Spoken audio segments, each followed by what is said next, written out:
the server here. I posted a notice a couple of days ago about a version upgrade. Foundry is now version 12, which for you guys shouldn't change too much. But I had to upgrade because one of my modules all of a sudden decided, like, nope, you need an upgrade. So everything seems to work. I had to say goodbye to 3 modules that weren't working anymore. For which I do have replacements, but they work slightly different than I see a finger. You have to import the characters. Yes, Oh I do. shit! Good point. I never actually did. He didn't do his homework. I didn't do my homework. 2 weeks and you didn't do your homework. 2 weeks and he didn't level up. Shame. We need a bell of shame. Well, I don't get a whole lot except for I do get some spells, so I'll go ahead. Let's see, do I have that? No, the best I can do is this. I cast Vicious Mockery. Nat 20, let's go. No. You have been viciously mocked. But I'll tell Isabel, like we've actually been on vacation like every other weekend for the past this whole July. So I have been You are excused. You can update it now. You'll be fine. Yeah. But 3 modules broke. One is of no consequence to you. It's just a backend thing that makes me have to do one extra click, which is fine.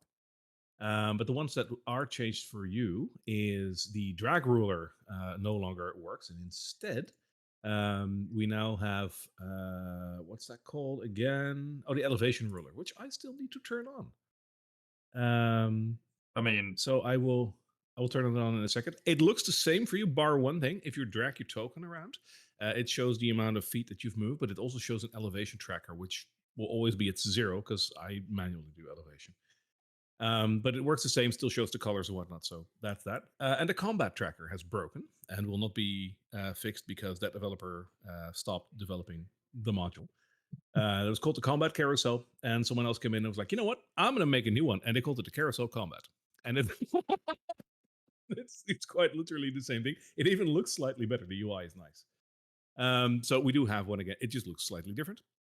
If it is a little on the small side, the one thing that they did change is that it's now per user that you can change the size of the combat carousel, and you can't move it around anymore. It'll be always at the top of your screen in the middle, which is a logical place to have it. But if it is too small, once you see it, I'll tell you where to enlarge it. It's like 2 clicks. Enhance. Let me quickly import the elevation ruler.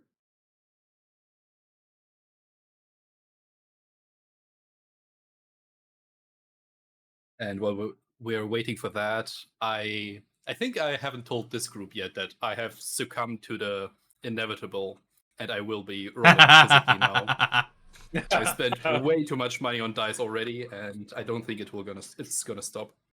Dude, I mean, once you break that, it's one thing was that I saw. I designed my own dice tower with a dice tray. Yeah, and just for future proofing, I made myself a nice dice container just nice. so I don't run out of space. You see, that's exactly what I was like. I was going through all those models today as well, and I was like, "What's a dice tower? Oh, these are awesome! I might want one." My wife, we're doing actually next Saturday. We're starting an in-person like D&D over at one of the game stores, and she did a session a while back. I think I sent a picture on the one of the other channels. Yeah. But she has a little tray now. She got a tray. It's painted up all nice. So she's got a dice tray now. She's got a little sack full of dice. Like she's ready to rock and roll. She's ready to go. I love that. Yeah. Getting your partner to play D&D is a big win. That's she thinks she's going to be a cleric. So like a Erica thing. She's got little burp. She doesn't know what kind of. Yeah, that I can't say that word, but one of those or one of the. She's pretty stoked about it. Well, a cleric for a first character, that's that is quite a choice because that is one of the most difficult classes to get into as a first. And again, Yeah. it's not the worst. Well, It's we did a one shot. She played a cleric in the one shot. And she liked it. In the that session makes yeah. the one this thing I sent a picture of, she was playing a cleric and she liked it. So Also, as far as dice towers go, I still need to paint mine, but I do like it the way it already looks. Ooh. whoa, What is it made of? Is it just plastic or is it It's plastic. Okay. Yeah. That's a dice tower and a half. Yeah, it's a 3-part. It's got like a top that I can take off, then the tower itself, and then the tray that it's on. I can make that now. Yes, you can. As a matter of fact, I do believe, because this was made by a friend of mine. I believe that um, the file for this is actually one that is pretty okay to get here and there. Like, it's a well-known one. But I thought it was pretty, and it has like a little balcony where you can put like a mini. The mini can just watch the dice roll. That's so cute. Yeah, because for my very first character, I also have an unpainted mini, which was a goblin. It's somewhere up there in my cabinet. And I usually, like, when I do use the dice tower, it's on there to just like glare at whatever I'm throwing. You did You better call than that, you call that a dice throw, human? player. Alrighty, so I'm still need to import a couple of characters, but in the meantime, what happened last time? We last time kicked- we were in we the kicked fighting butt. paths. Yeah. Did did Well, pretty well, had a lot of fun. Well, we some don't of want to us. talk about don't talk about all of it, okay? 'Cause, it's just a little had to it was for show, had to keep the audience on their edge of the seats, just making sure that they didn't know who was going to win the whole thing. That was the idea.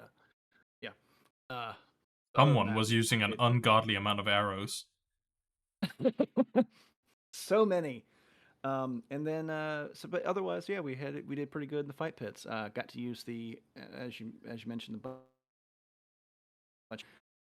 Could have gone a lot worse, I think. Depending on how that D100 roll went, it could have been a lot worse.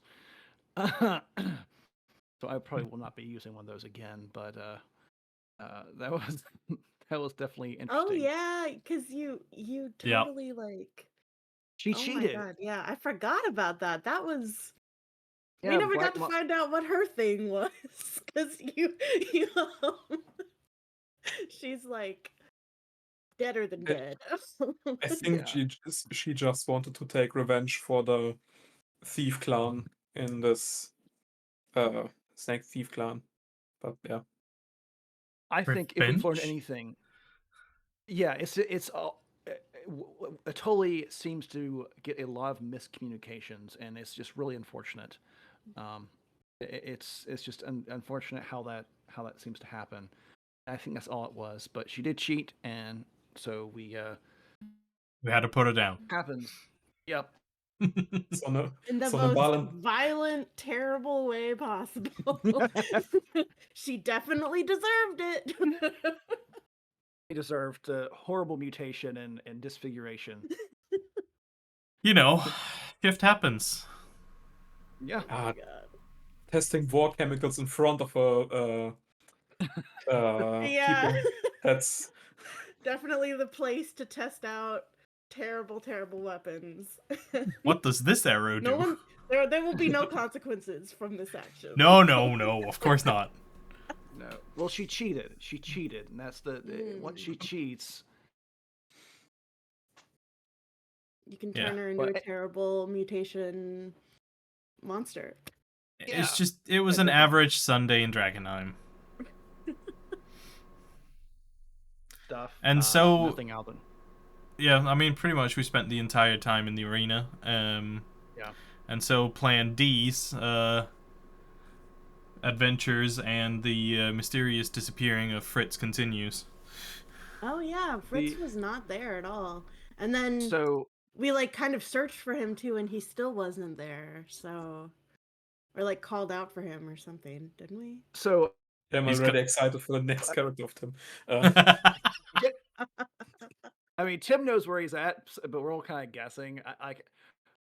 We did get invited to go meet the Queen, and it'd be funny if he's just been hanging out with the Queen the whole time. But another thought I had, and Tim, this is all gonna sound ridiculous because you know where he's at.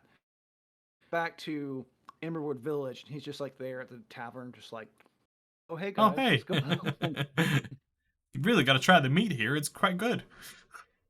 Yeah, I just imagine. Who knows? Hey, who knows? I know. There's only one way to find out because we are heading that way. We've got to meet with the Queen. Basically, we got time for a visit at Emberwood, get rested up, sorted out, and then head back. Yes. We are going to rest, and then we're going to back in there. Well rested and level 5. That's right. Added one spell, even though I get 2. I'll have to add it later because I haven't looked at them all. The only thing I'm noticing is I'm trying to import your character, Nibarda, and it gives me an error, and I don't know what exactly. I'm in the editor. Let me get out of it. I was in the editor. Oh, you're in the editor of D&D Beyond, or of of D&D Beyond. Try it now after I've gotten out of it. That shouldn't be it, but let's have a look what it does. He's carrying something illegal, isn't he? Yeah, that's probably it.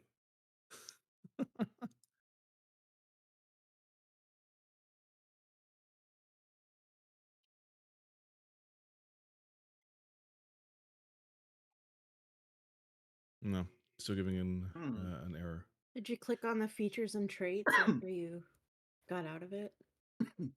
That's just Beyond. What is it called? Beyond 20? So the importer that I'm using is the D&D Beyond importer. And it's usually, like, with everyone else, it's working. Like, I just imported everyone else, and it just popped through without an issue. Let me see if I can turn off. It's always Nibarland, isn't it? I mean, worst case scenario, you're just gonna have to look at your D&D Beyond character sheet, which that'll still work. This is one of those things, like, it'll get updated as we go because there's just a lot of issues still with the new version, as there always is with Foundry. Doesn't matter. It says private, but I've had it here. I'll do public. Maybe that's why. Yeah, I was gonna say, can you put it to public? Yeah, I just did public. It shouldn't be an issue because you're also in my campaign. Yeah.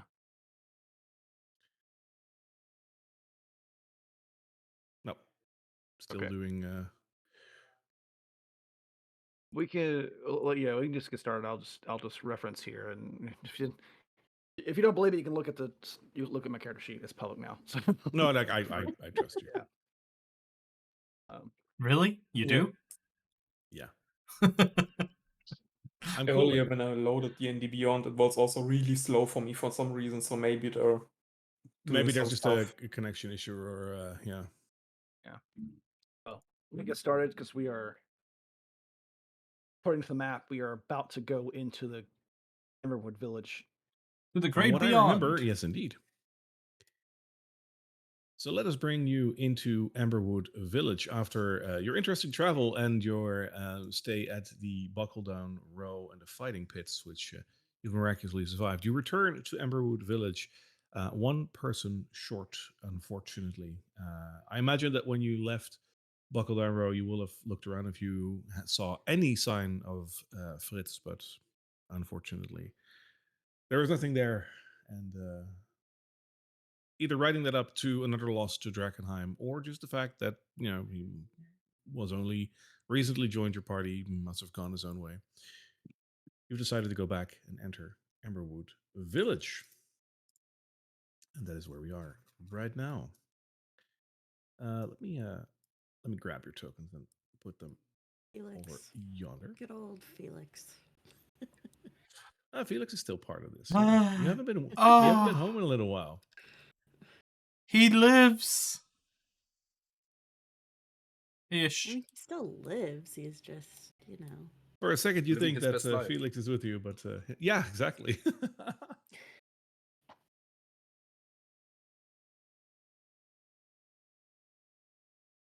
What I want to know is if our roof has been fixed or not. The true story. Home improvement. The true story. You know it. The main game is all about this house. Hey, it's a fantasy game, so home ownership is. Yeah. It's never. It's not gonna happen in real life, but you know. Yeah. We can dream. Speak for yourself. We can dream. All right.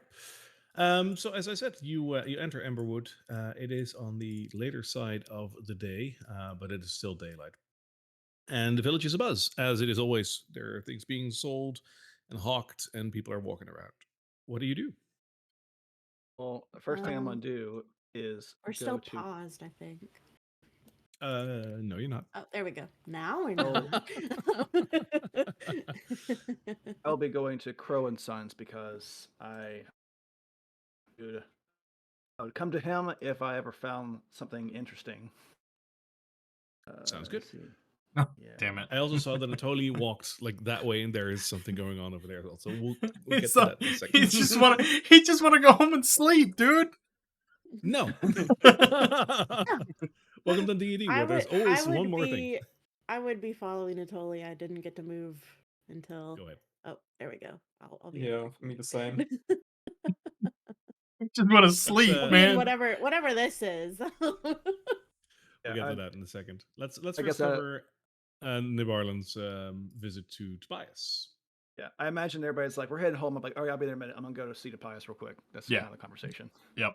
The Crow and Son Smithy is, of course, still open. So as you approach, Tobias is currently working on a dagger on one of his anvils. Like Tobias.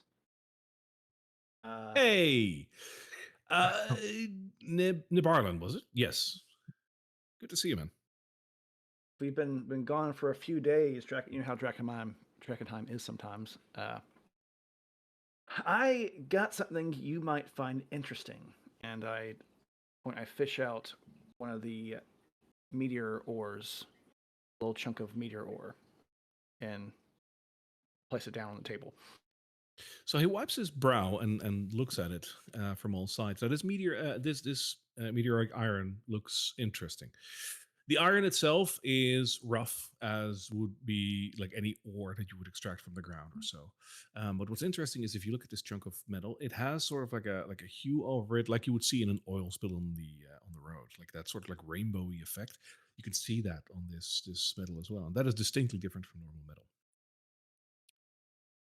He looks at it for a second, and he takes it in his like big leathery glove that he uses to smith, and he just turns it around a little bit, and he says, "This is what I think it is." We've found it in the crater of a meteor, so I think this might be what you've been talking about. There's not a lot of this around. I've heard of it, but over the last 15 years, never had the chance to take a closer look at this. A crater, you said? You've been to the crater? Not the crater, a separate crater. Seems like a chunk of it broke off. Interesting. Yeah. Yeah, I can imagine that when the meteor hits.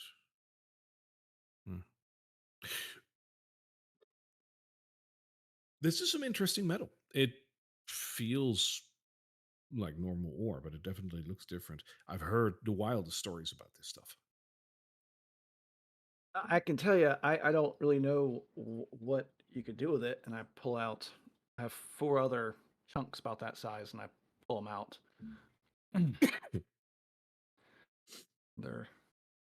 If this is smithable to begin with, which I've never tried, but if it is, I would be very happy to work with this. See what I can make with it. From what I heard, this stuff is exceedingly strong and sometimes has other properties beyond just being strong.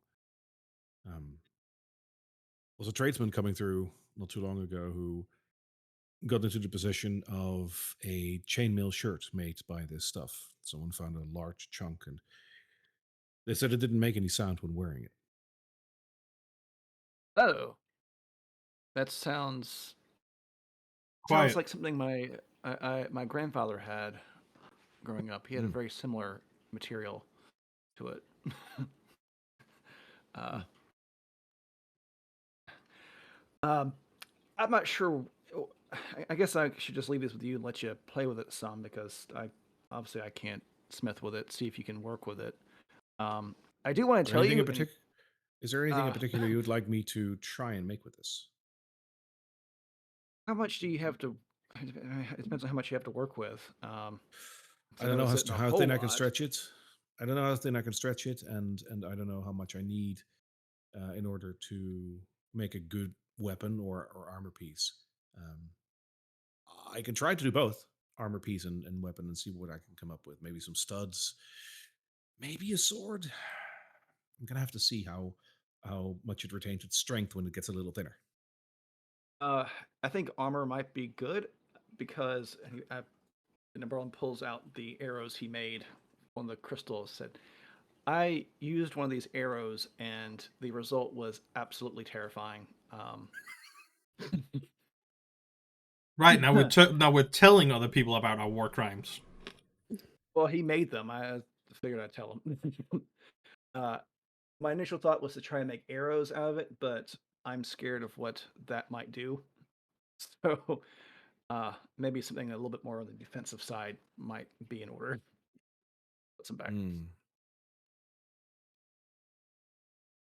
Well, if you'd leave this with me, I will see what I can do. It might take a little while. I don't know how long it takes to even smelt and harden again. Like this is new ground for me, but I'm willing to try if you're okay with it. Go for it, man. That's why I brought it here to you. I appreciate that. Ugh. I'll see what I can do. Sounds good. I'm gonna head back. We've had a long few days, as you can imagine. You seem a bit bruised. You got into a fight or something? I don't seem bruised. In fact I look just as good as I left. He just puked a few times.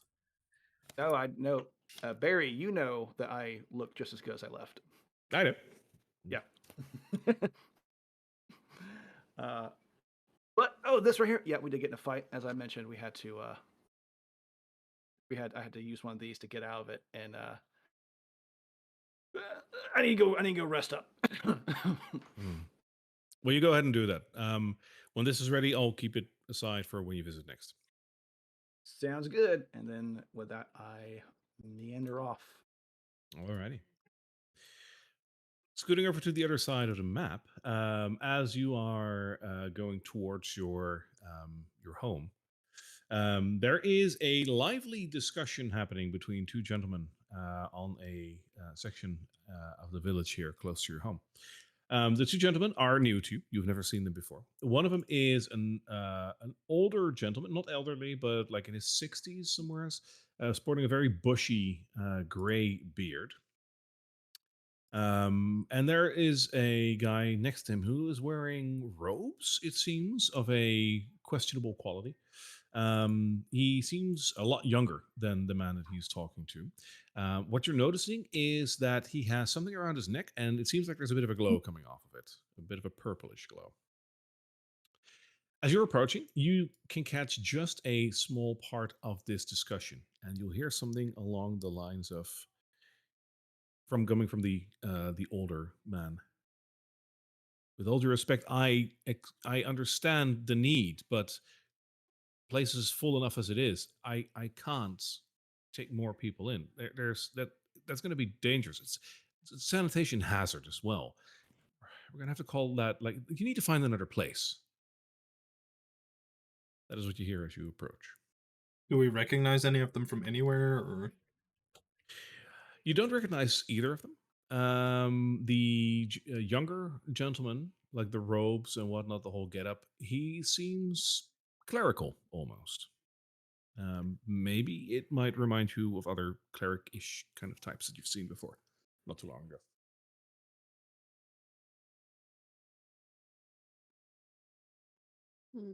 I totally would look to LOD and Nespip and be like just a look in his eyes and like, is that something we want to get involved in, or? Nespip is already further ahead. No, okay. What does the younger guy say back? So he wants to respond, and as he does, he actually looks beyond the older man and sees the three of you walking past. And he actually locks eyes with you, Elodie, and he says, "Ah, Mm. we have more visitors. Please come. This is you found the right spot.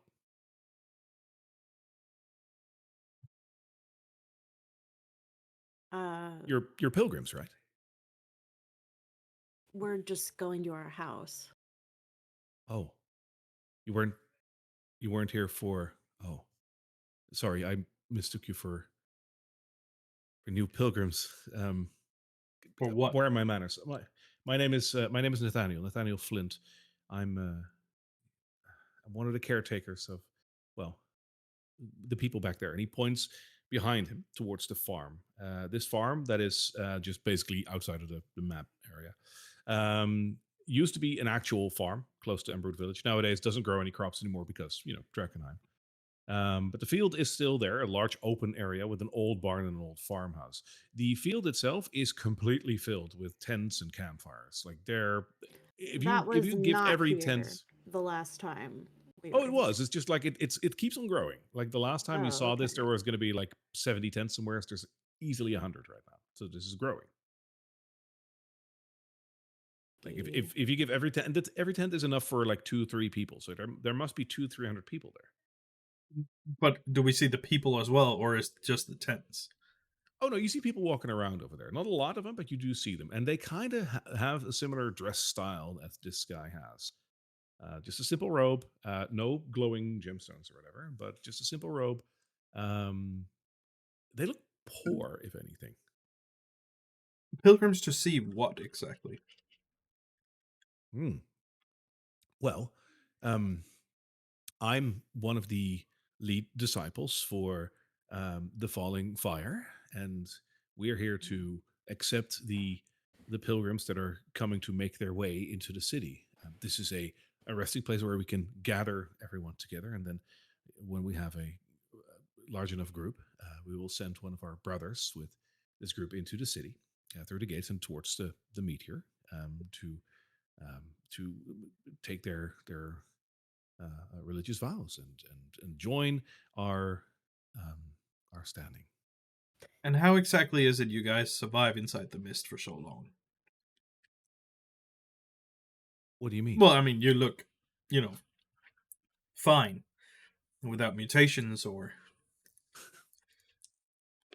I basically wanted to say that. So do you. Well, thank you.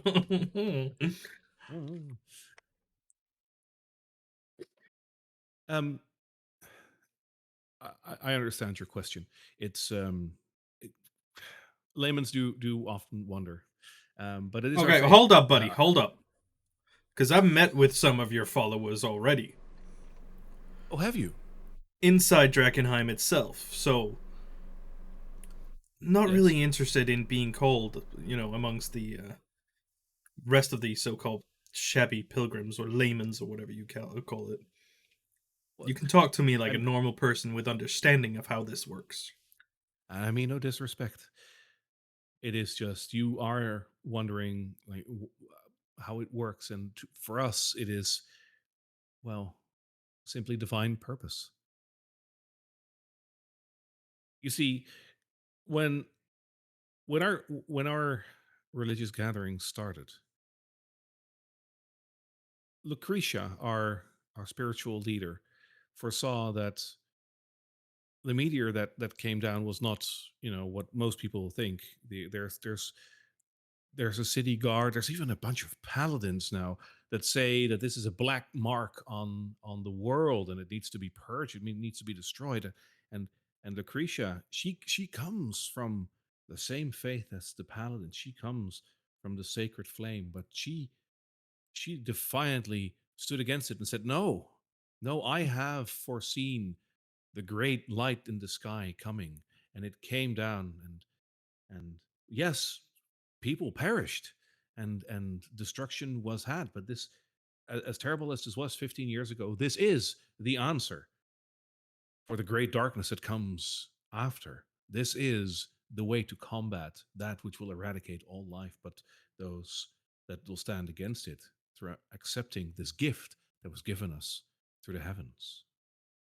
Have you Luckily, gone to all the these. meteor site? And have you Luckily, gone to all the these. meteor site and Oh touched yes, it?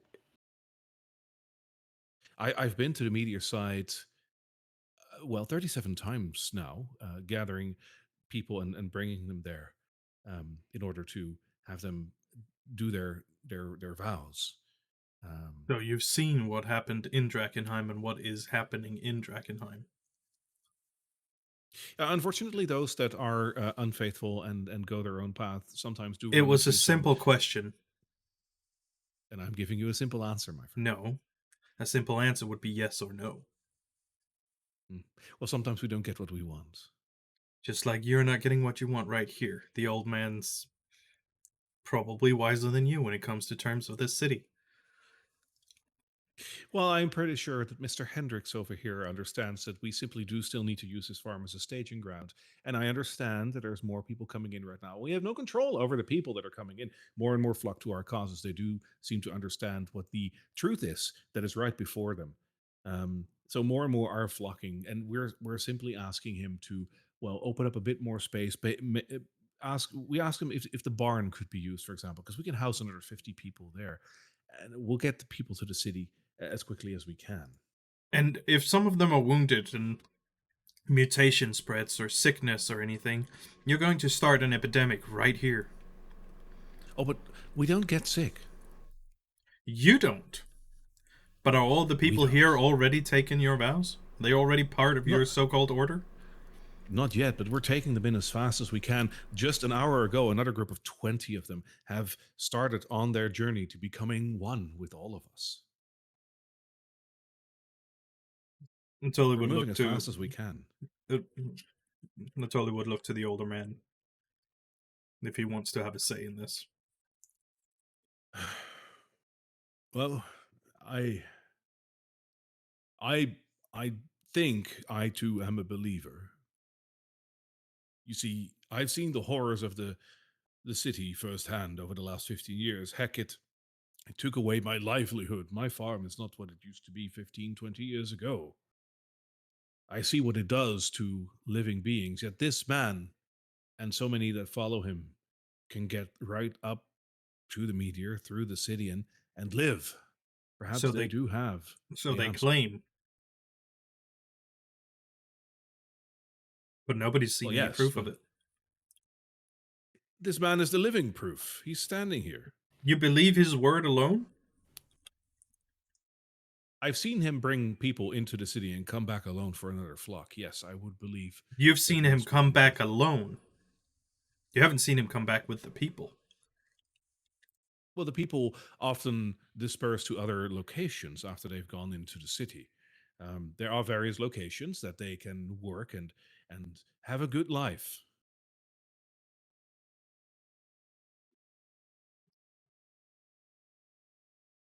I totally will sigh, and this just confirms my belief that anyone believing in any gods around here, nuts. And they'll turn around. Nathaniel will smile at you and say, "But I do understand that, my friend. We do not believe in any false gods. The only thing we believe in is the great darkness that is coming, and that the darkness can only be overcome by a beacon of light. That is exactly what we are creating.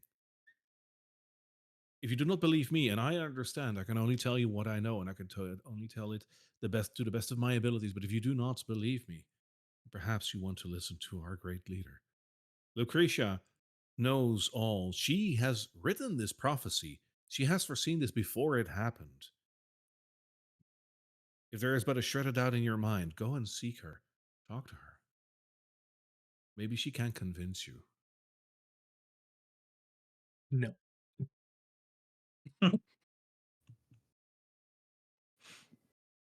Now that you've been talking for a couple of minutes with Nathaniel, who of you has the highest perception check, or the highest perception passively? I think it's me. What's yours? Passive 15. Yeah, okay. Yeah. How much do you have? 20? Mine? 20. Yeah. She said 20. Shit. Already? Yeah. Jesus Christ. Note to self, don't forget you have a rogue in the party. Okay. She sees all. Yeah. So, Elodie, as you are listening into this conversation, you all of a sudden notice something about this man. It's very subtle, but like while he's talking and basically just like, having a conversational stance, you notice something about him. He's wearing a shard of delirium around his neck, which, wearing that as a piece of jewelry is ill advised. Like if it comes into contact with your skin or whatever, that's Yeah. that's icky. What's interesting though is that the glow that you're seeing is coming from that area. But you notice it doesn't move with the crystal. The glow comes from something else, something behind it. It's coming Stab him. through his clothes. Stab him.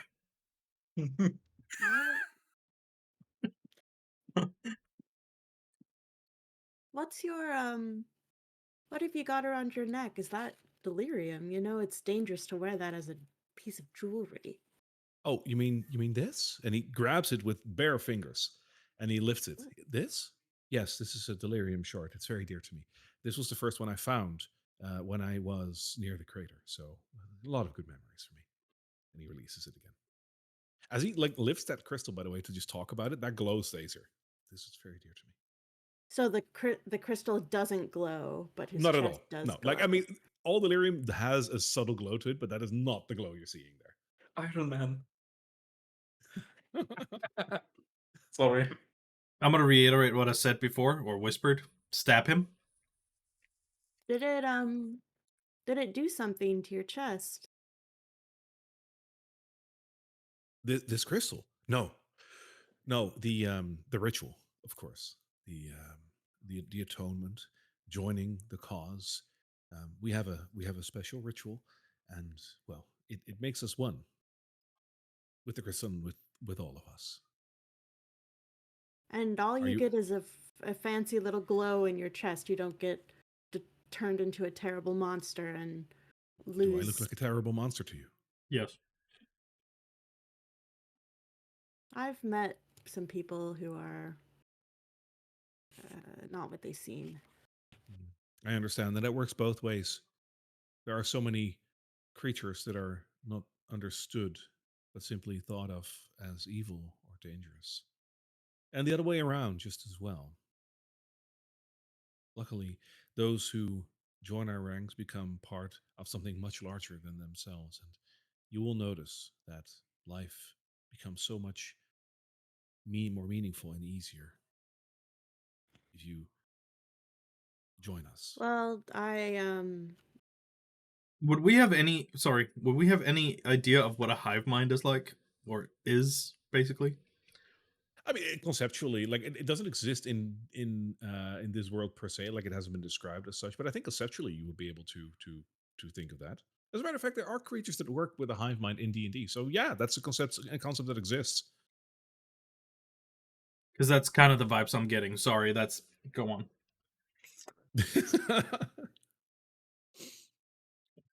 Join us. Well, you can. Good luck with your religion. I'm okay. I've seen what firsthand contact with actual delirium does to someone, and it's not a good experience at all. I understand. So I'm wary to trust anyone who can touch that and not be turned into a terrible monster. I understand, and trust me, you're not the only one. It is an understandable reservation that you have, and luckily there's still time. You don't have to.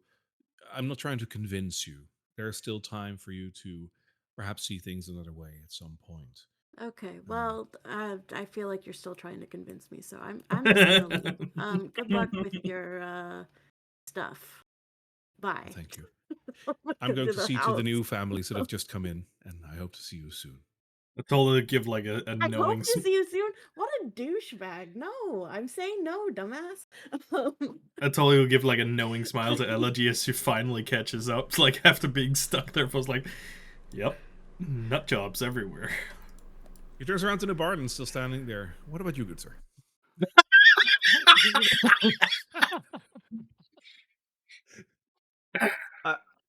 I kind of picked up the last end of this. He pulls out delirium chip. I'm good, and puts it back and walks off. Well, if you ever want to have more answers, we'd be glad to give it to you. Lucretia knows all answers to your questions Shut the hell concerning up. delirium. Shut I up. appreciate it. I follow only one Lord, and that's our Lord of Rebirth. So best. Then we might follow this. Then we might follow the same Lord. I hope to see you again. Oh my god. Yep. Also, TSA, of all the characters I have to roleplay as a DM, this is by far the hardest because fuck, it's hard to roleplay a cult. Because like everything you guys say is like, well, this doesn't make sense. I know. You're trying to convince us. I know. Well, A+, you did well. That's like, god damn. It's easy to it's easy. Nabarlin has it easy because he is very devoted to the Lord of Rebirth. He cannot be swayed to any other religion. That's only just an Harry light knows, religion. It's impossible for Nabarlin to be swayed. That would make sense. Now, tell us about our home as we see it again. The real game. So surprisingly, as you walk up to your home, the roof actually looks different. The shingles have been completely removed and have been replaced by a reed thatched roof, if you will. Yay. So the roof looks different, but it looks relatively new. There is a light drizzle going on right now, so if you want to test out if it's holding back the rain, all you need to do is open up the door. Who's got the key? Oh my god. This is where we realized that Felix had the key. So like, I don't want to be that guy, but I made a note of this. No, I think Navarland, were you going to say that you did? I was just joking. But Barry, who has the key? Who has the key? Well, have an educated guess. Who would have taken the key with them? Felix? It'd be me. It'd be Felix or me. Yeah. It is Felix. But just for the sake of moving on, we'll say that you have it. But actually, Felix did take it. Well, we got a rogue here. She can pick the lock. It's not like I can pick. Yeah, I mean, you get it. That's cool. Be like, oh shit. Well, you open up the house, and on the inside, it looks basically the same as you left it. There might be like some sawdust or whatnot on the ground from the reconstruction of the roof, but otherwise, it looks fine and dry. Wow! Money well spent, guys. Money well spent. One dry room. Money well spent. Yeah, this is very swanky, looking real good. That's all he's gonna head to his first time bed corner. Not damp this time, and crash. Yeah. It's already evening, right? Oh, it's getting towards the evening, so yeah. Yeah. Nesbit would head outside where he butters the least people and starts working on stuff. No, I can't sleep if you don't do it inside anymore. You need to do it near me. I'm getting used to that whole tink tink it's like, tink. It's white noise. It's like the, yeah. Nabarlin casts thaumaturgy and has little tink tink tink sounds occur next to Atoli. Sweet. I guess as we're settling down, Nabarlin will go in the corner and you'll see him. Oh no! Start convulsing. No. Atoli's gonna stand up and be like, "You take that shit, oh son of a bitch!" And this snake withers out, and you don't have to go through it again. Going to an amorphous blob, and it grows and grows and erupts into a little dog-sized dragon. And he turns around and says, "She's beautiful," and sets her down. Okay. I'm just imagining what like cats do before they throw up in the barley doing in the corner. You're like a hairball, just a really icky version of that. Like, yeah. Just retching, just retching in the corner. So is this like I do have to ask, is this still Blondie or is this Blondie the third at this point? It's always Blondie because she sucks. Her snake goes back in. Yep. Yeah. So it's always Blondie again. It's just he doesn't have the meta. He only has a skill once per day, but in world he only have the energy to make her form again once per day. So yeah, it's always Blondie. I don't know. I kind of like Blondie the third. Blondie the third. Didn't you already make her again in the freaking pit? Yeah, and then she died again. That's why he's doing it she now. Died again. Yeah, I guess I scratch that. This happens after a long rest because it'd be the next day. Yeah, in the morning. In the morning, we wake up to Nabarlin just retching in the corner. Oh, great! Absolutely disgusting. That's a completely different kind of morning sickness. Yep. Ew. Yeah, I'll just go to bed. Thankful that I don't think my brother is wrapped up in those cult people, because that would be much harder to get him out of than freaking trapped by the Queensmen. Right, DM Barry? Right? What makes you say that he's with the Queen? Because she recognized me, and because I got some confirmation from that cleric lady. But anyway, he could have been recruited after being with the. Yeah, I mean, he could have been recruited after that. Yeah, I really hope he's not part of a cult. Preemptive long rest roll. Yes. Yep. Long rest. Long rest. Yeah, you are in a safe space in Emberwood Village. I see no reason why something would happen to you. So if you want to take your long rest, you can. And level up. Woo. It's already applied, of course. Except for the Barlin, because like for some reason it's broken. It's still not. It's still not going. Yeah, it's weird. It's the thing is like it does say for the Barlin, it does say level 5. I think it might have updated.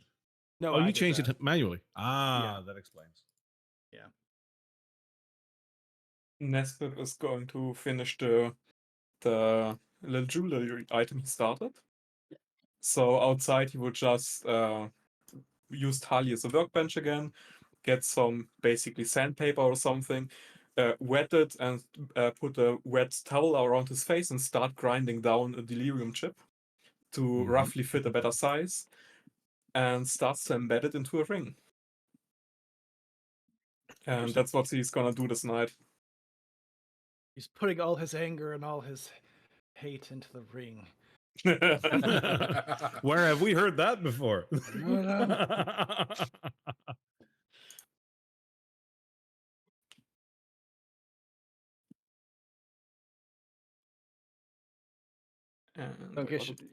In case y'all weren't aware, when he got into town, the Barlin snapped his fingers and Thistle came back, so she's there too.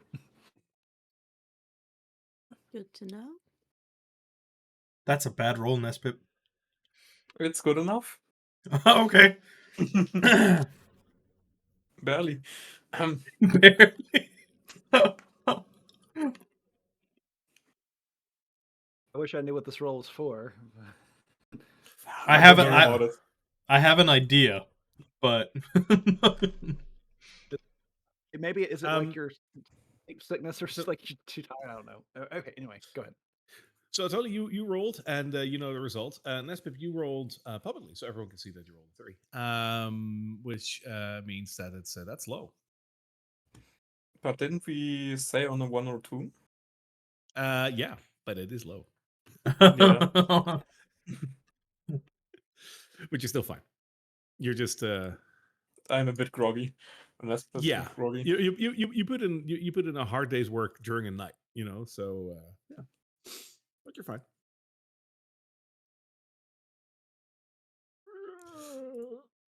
So the morning sets again on Emberwood Village, and as with every morning, the first thing that happens is that the rain sets in.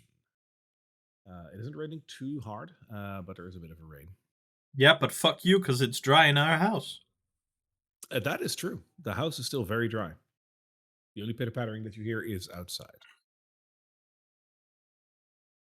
In fact, it helps. We get a great rest because it has that ambient rain noise now, so it's a benefit.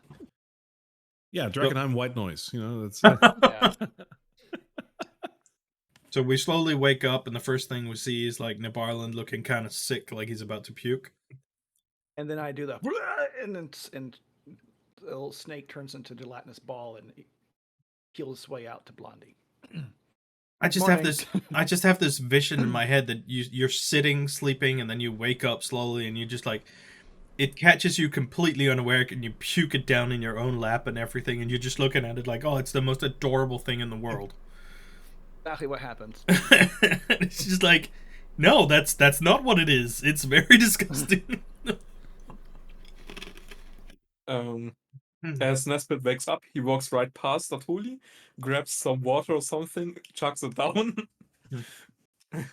You see his red eyes, big eye bags, and then he walks to Atoli and here your ring, and gives you a ring.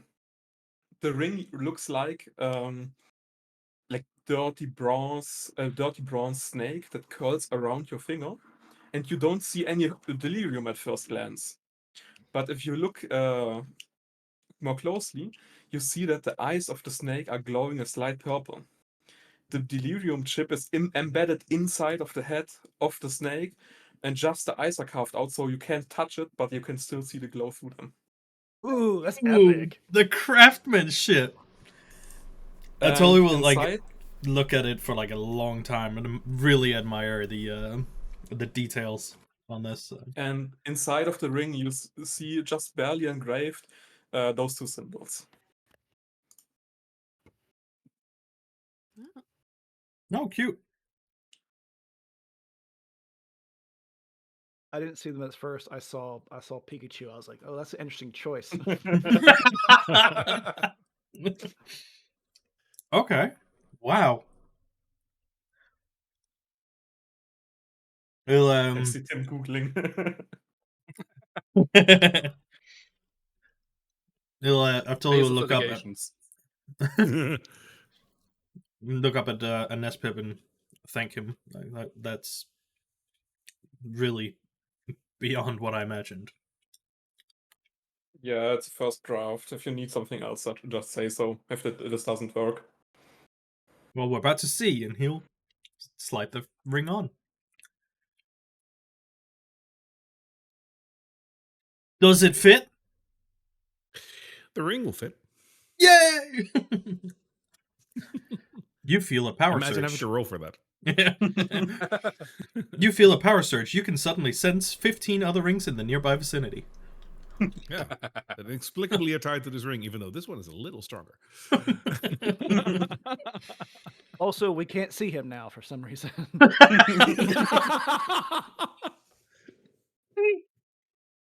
That totally vanishes. No, he'll get up and like do that kind of look at his own hand a little bit, or how the snake kind of extends over his finger, like it's meant to be there. For now, the hand is still slightly like a thin glove, and it still fits, but barely. He'll then take it off again, and then carefully take the glove off, and then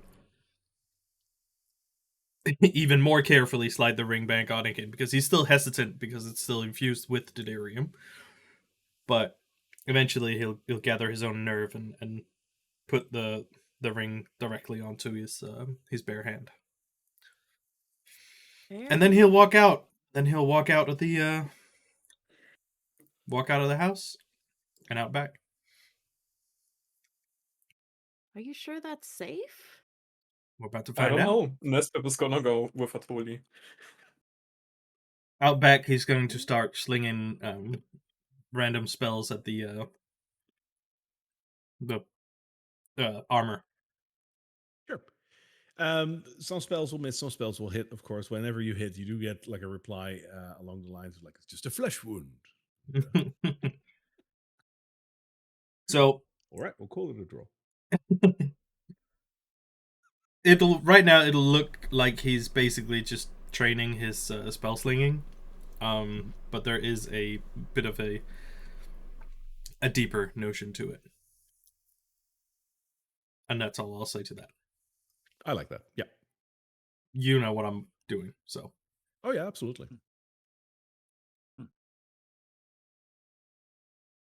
Right. Well, do we want to go get breakfast before we head off, or we just want to go straight back into the thick of it? Where do you need to go now? The meeting with the queen is in, what did I say, 1 to 2 days?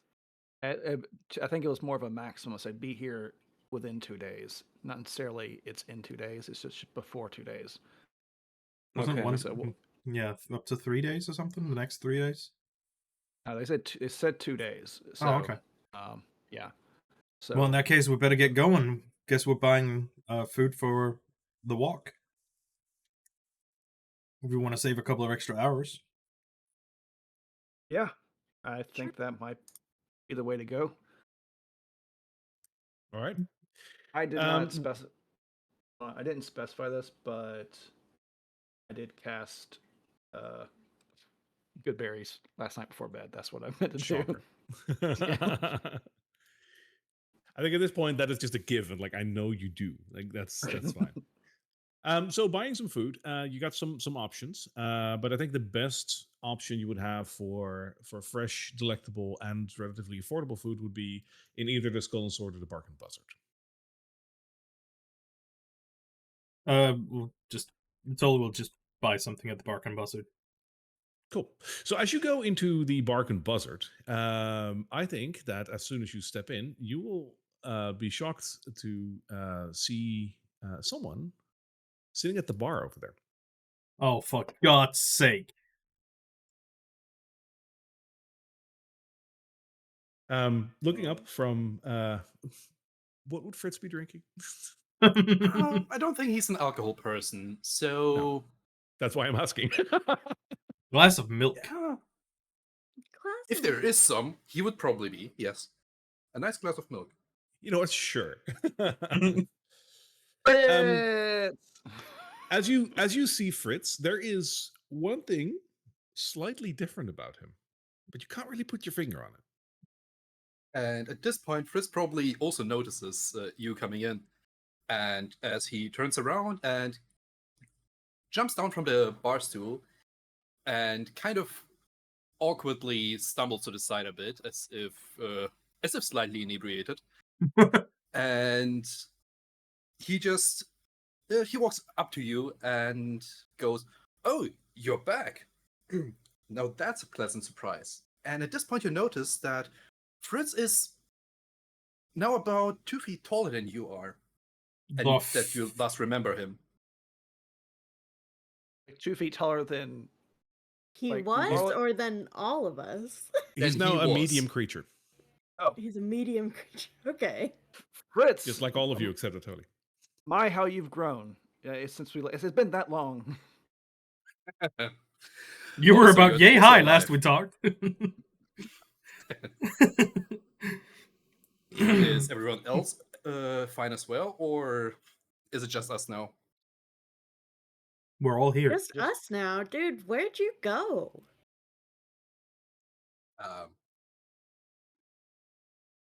Seemed like you all were trying to attempt diplomacy, and judging by the fact that you are all still alive, I even hazard a guess that you succeeded.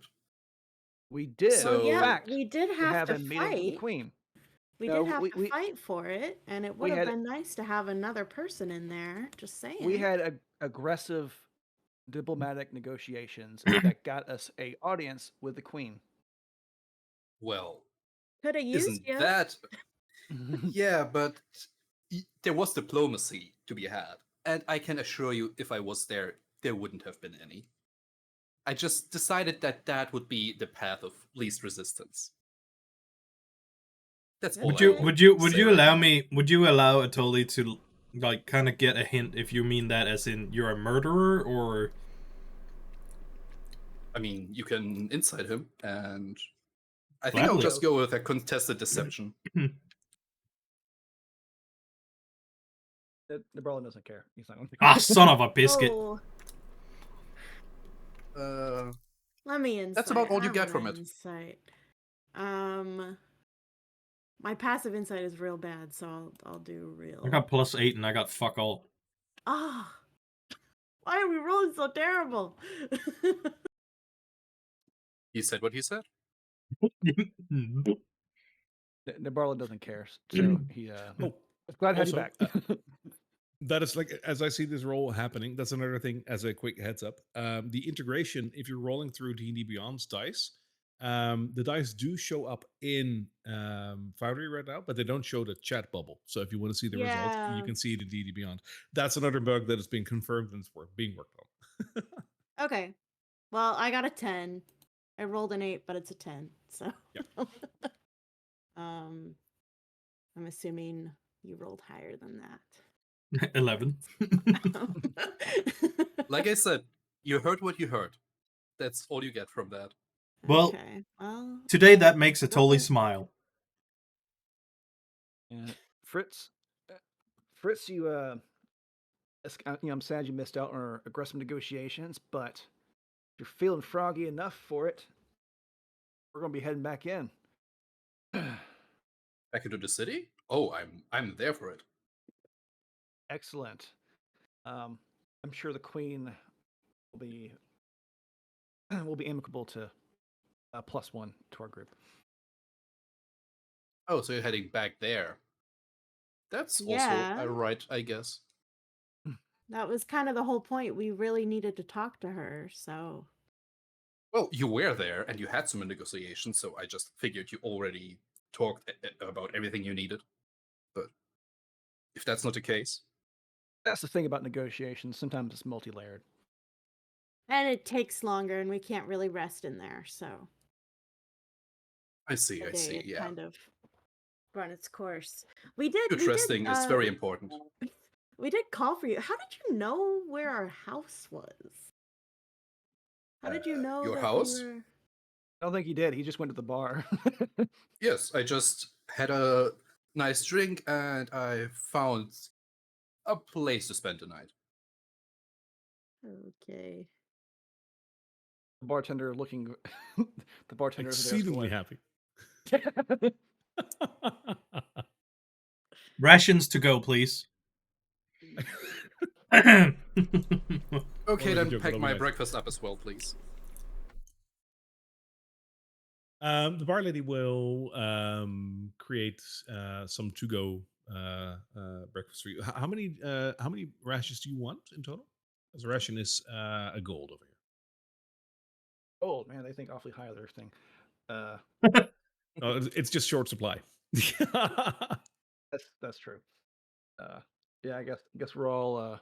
I mean, I made good on those fighting pits. I totally will just pay for it. Oh, okay.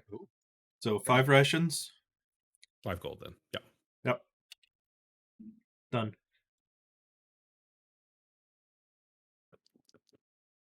Once Berlin is not eating berries for breakfast. I can kick this habit, I swear. See? As he bites down onto Lambus Lambus bread. I see what you did there. Hang on now. There's a little bit too many Lord of the Rings references here. D&D and Lord of the Rings do share a lot of similarities. So. All right. So what's up next? Are you guys going to leave Emberwood Village to go and pay a visit to the Queen? Yeah. Yeah. Because we're on a deadline right now. We got to go. In that case, let me bring up the map screen again, because you have a decision to make.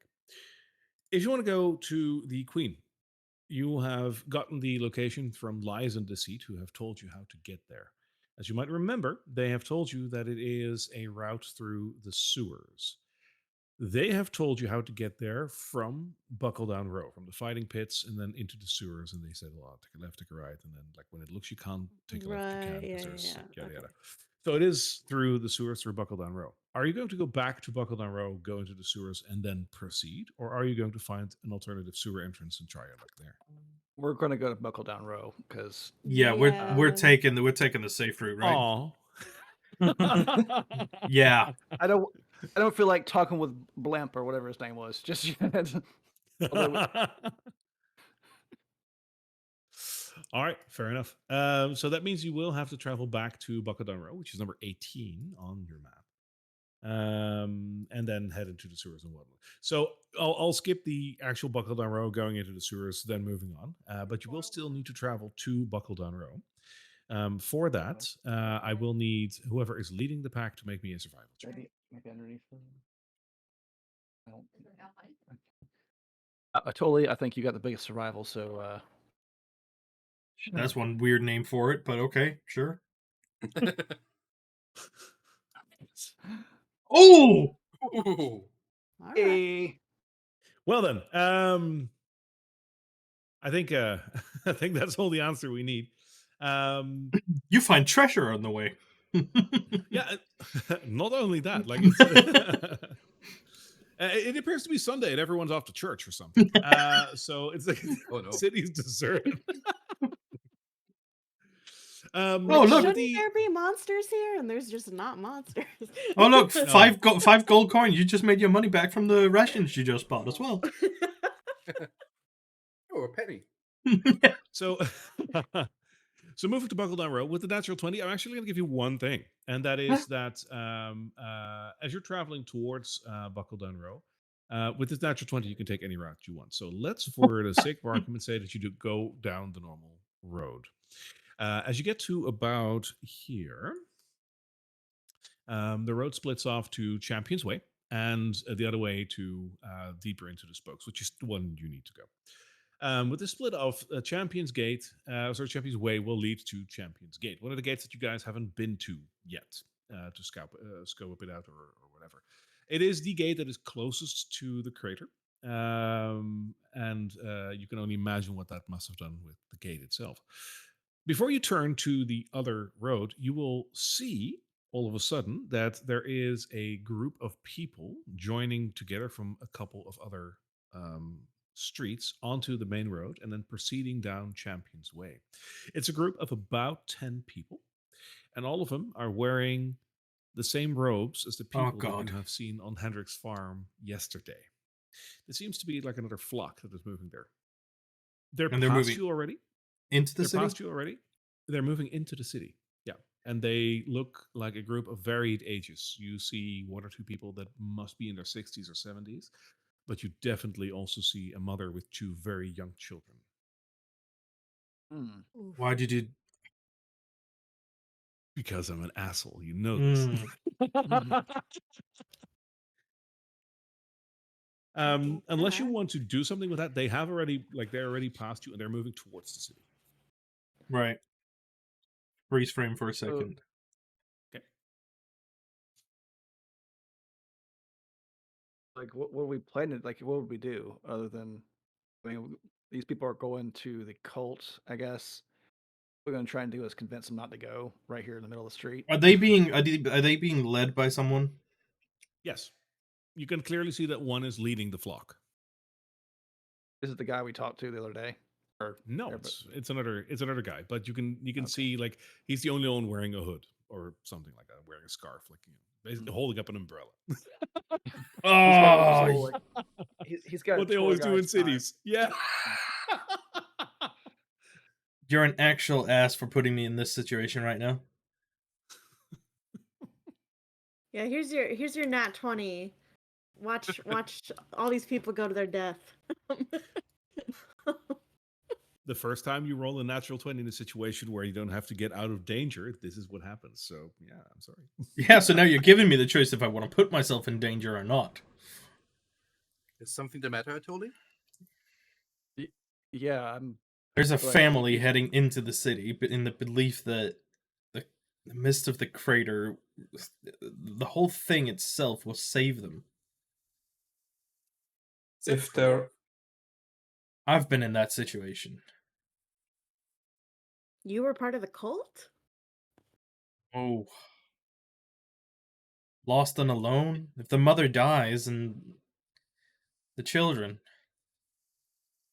He looks down the road towards the group. So should we go there and kidnap the children, or what do you suggest? Because I don't think they will just turn around at this point. There's not really, unless we plan on deviating dramatically from what we're doing, there's not really a whole lot we could do about this.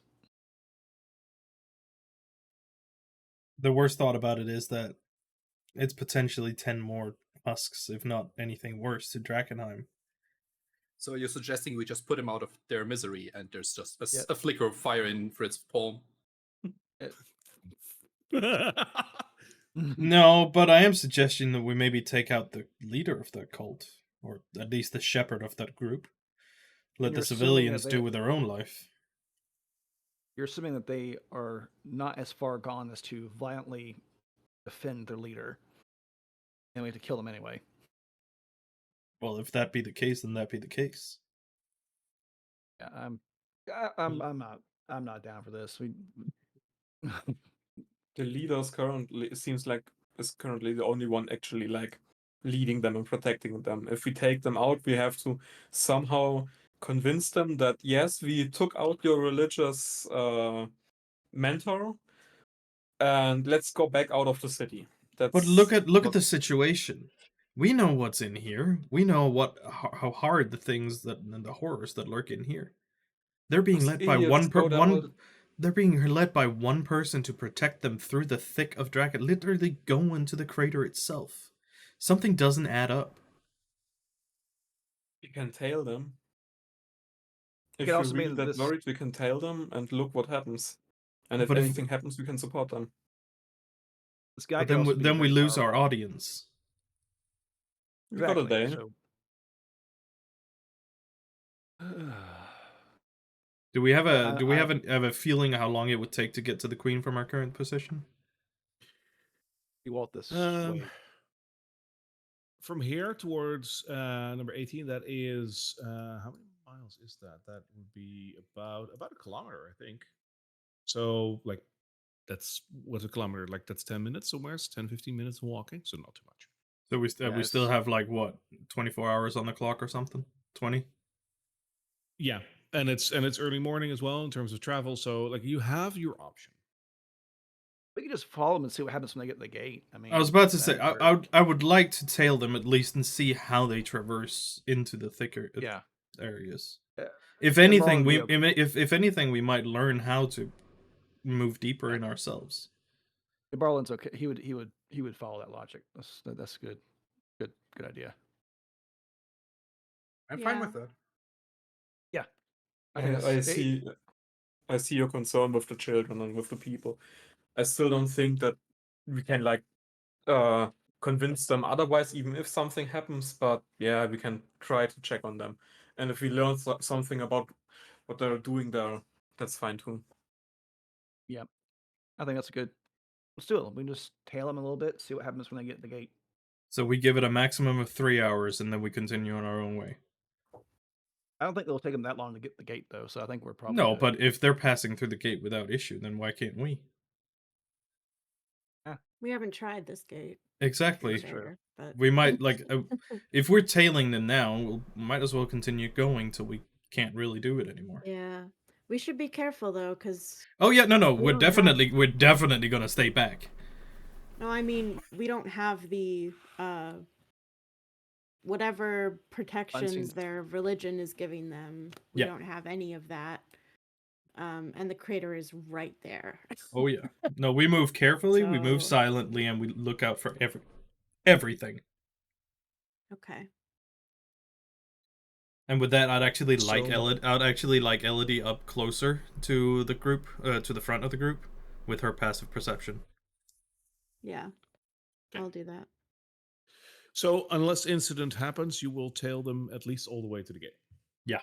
Yeah. Yeah. Cool. Then let's bring up the gate. because that will happen with that natural 20. Nothing will happen on this road. What will be interesting is as you're traveling down this road, basically at a distance of this group, um, they're not going too fast, also not slow, just like normal walking speed. What you'll see along this road is that it is relatively clean, except for the rubble and whatnot, which Drakkenheim is, of course, littered with.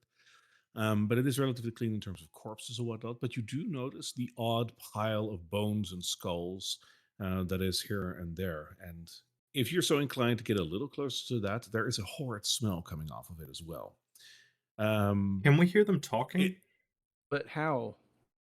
How is there a horrid smell? Why are you asking? Because it's Drakkenheim. Nothing It's surface of decays. Drakkenheim. You mean because nothing decays, right? Yeah. Yeah, it's not the smell of decay, though. Oh, is it poop? It's poop. It's worse yet. It smells like piss, and this smells like a big animal's piss, like a hyena or something. Oh God, no! They are most probably talking amongst themselves, but they're too far away for you to listen to that. If you want to get an earshot distance, they'll notice you. Yeah, no worries. But they're not trying to like hide or be quiet. They're just yeah, they're just walking. They're down walking the in the road. most middle of the road.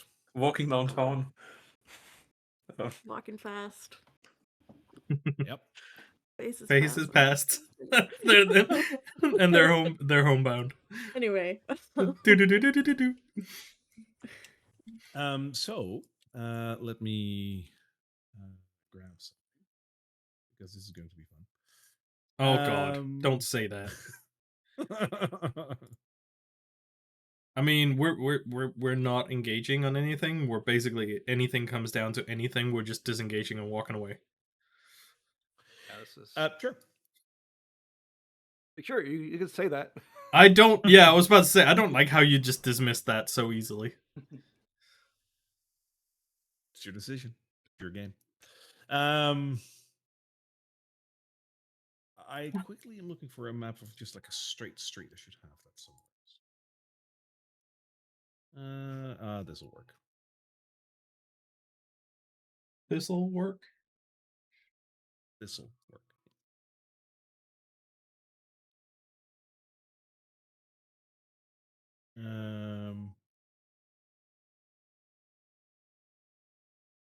I will just recycle this one. You'll forgive me. You will not be forgiven for this. The amount of times you go into Drakkenheim, at some point all the streets look alike, right? So, as you follow this group towards the gate, they're walking quite literally in the middle of the street. And the funny thing is that they kind of look like they just don't have a care in the world. Sure enough, they're not in trance or anything, but it looks like they're just enjoying themselves, going on a field trip to a big city. There's a couple of men, a couple of women of various ages, and there's about 3 children in this group, and they're being led by one man. Hold up, are those red circles the children? Those are the children, yes. Okay, because they look horrid. Yes, I didn't have any other child token so quickly. All of a sudden, you see that from a nearby building, a couple of people just step out onto the road as well. And they speak a little louder than this group potentially was. And you might just get a little bit from that. You can hear, hey, this here is our turf. You're those weird cult people, right? Hey, so we heard that you guys need to like get lose all your possessions and stuff. So instead of casting it away, you might as well give it to us, okay? And if you don't, well, we got a couple of ways to convince you. Cute kids as well. They want and the you kids? can see There's a threat. That's a It's threat. a threat. 100%. That was a very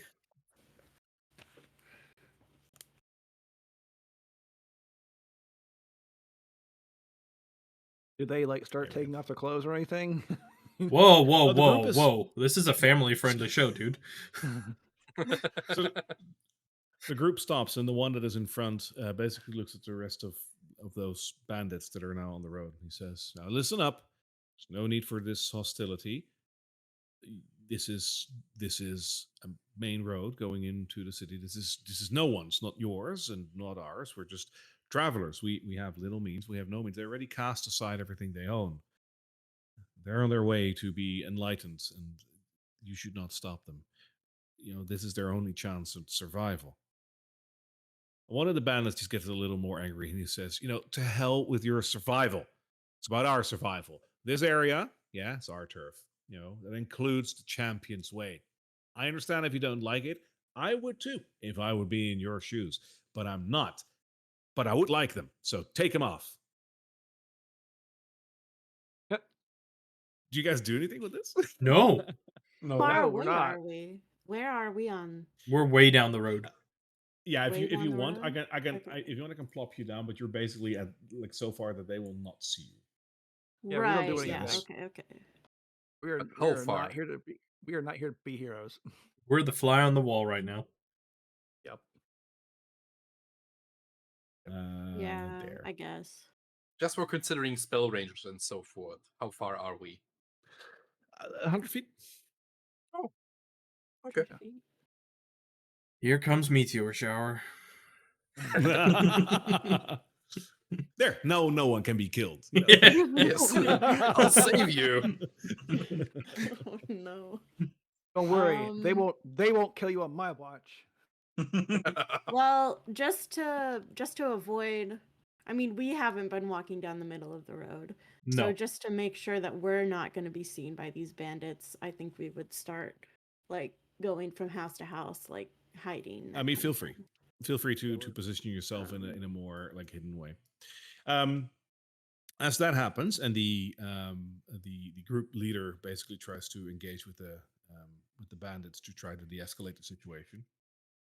The woman that is standing in between the three children actually takes 2 steps forward, and you can't see because she's with her back towards you, but like she smiles a little bit and she says, "Well, I understand that times are hard in Drakkenheim, but me and my children, my family, well, my husband didn't make it, but we decided that this is the right choice for us right now, and we would like." And as she's talking, the bandit captain he steps forward and just stabs her, and she dies right then and there. That's one. Need I kill someone or again, or shall we just hand over what we have? I know you guys have something on you. There's always something. You got children with you. That means that you have food or maybe just some money. Everything is fine. Just hand it over and we'll be on our way. Did the others react in any way, or are they just standing there? They're in looking headlights effect at this point because they're weaponless. The children are crying like they're hysterical. Nope. Fritz just pantomimes, like points at a bandit and goes with a quizzical expression. Nope. The Barlands. We're just gonna let them all die. Yep. Yeah, we are not here to be heroes. All right. What little these people have will be donated. Shoes, sandals. These people are now barefoot. There is a singular pouch which doesn't look all too heavy that is procured and given to the bandits.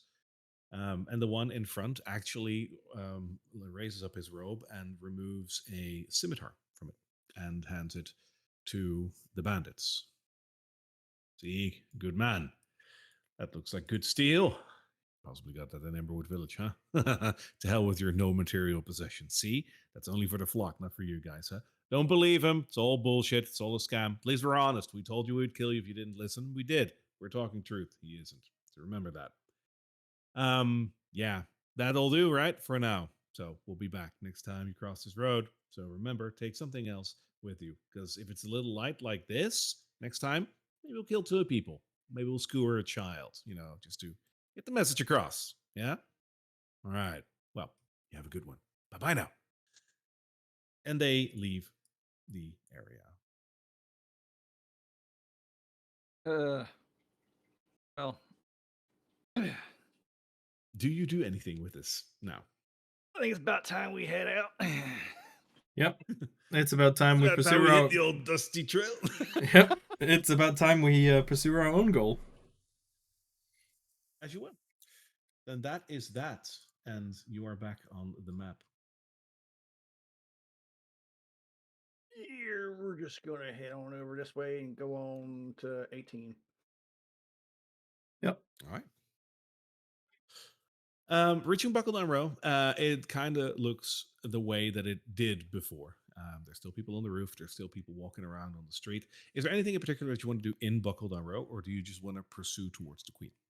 I mean, I'm so tempted to go back into that bar and ask about this necklace that I got, but absolutely not. We are no. I'm on we're on a timetable. We got something more important going on. No. But now I have this fancy necklace. Hey guys, look, I'm one of you.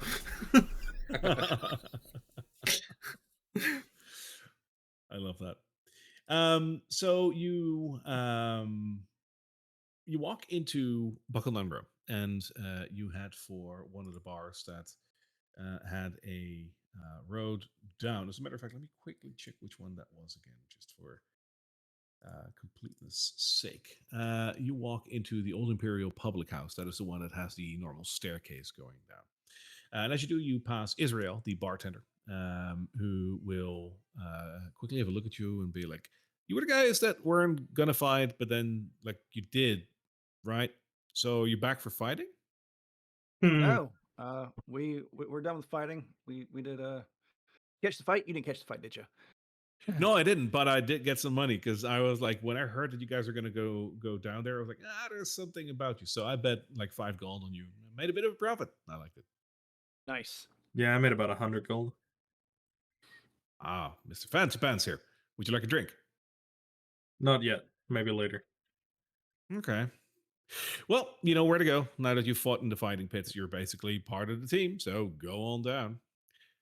And as you go down the stairs into the sewers, there's a couple of routes that you can take away from the fighting pit area. And in remembrance of the route that was given to you by Lies and Deceit, you take the passage that goes directly south. And you follow the directions that have been given to you. Now, the sewers of Drakkenheim are a combination of like these old-timey sewers that you would see under the like big European cities, like those bastion type sewers that you would see like in London and whatnot, in France, Paris. So it's easy navigating. Here and there, the side areas of the sewer are a little bit more clogged up, small, or even just like bricked up. But sure enough, the route that has been given to you by Lies and Deceit is indeed followable. And there are a couple of places where it looks like you can't pass, but sure enough, there is a bit of a hidden curve around a stash of rocks. All in all, is to say that after, let's say, about an hour's worth of walking that takes you left and right and up and down, you do indeed arrive at an area that seems to be where you should be. At least that is what's been told to you. So, let me put Is you this down. maybe a good moment for a 5-minute break? We can actually. Sure. Should we do a 5-minute break then? Let's do that. Yep. Alrighty, then I'll see you in 5 minutes. Okay. Break time.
I'm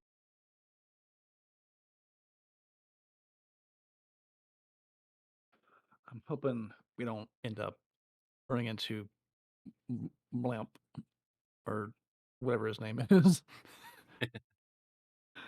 Why not? He seemed like a lovely guy. They do. I just I believe their intentions are good, but I don't think the outcome is good. At least that's the feel I get. Like they are naively doing the bidding of something terrible.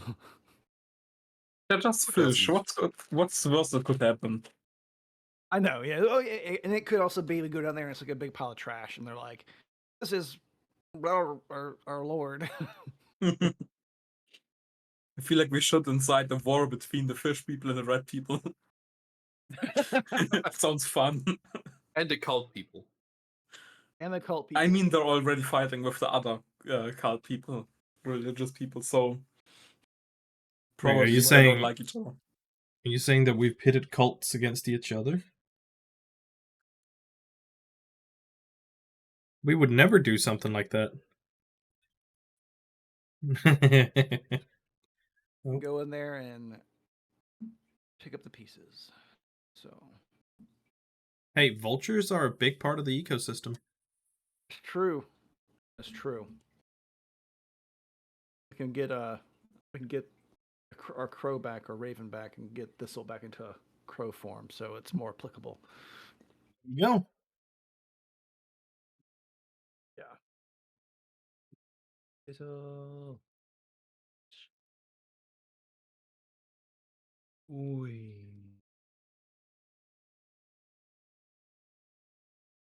Oh, that's water. That's what that is. Oh. That means we can do fun elemental spells. You know, freeze water, mold water, lightning and water. That'll be fun. Oh, they're all swimming? Sure. How about a lightning bolt? Purify water. We can drink the water. And then contaminate water. We pee in the water. Okay, this is less elemental and more alchemical. Yeah, bananas, whatever. Yeah, Let's grind up some delirium and pour it into the water supply. Now that's war There's enough crimes. of that in here already. That is war crimes, my dude. We get back to Emerald Village and it's just full of monsters. Just. I think if they've been taking water from here, I think that would have already happened.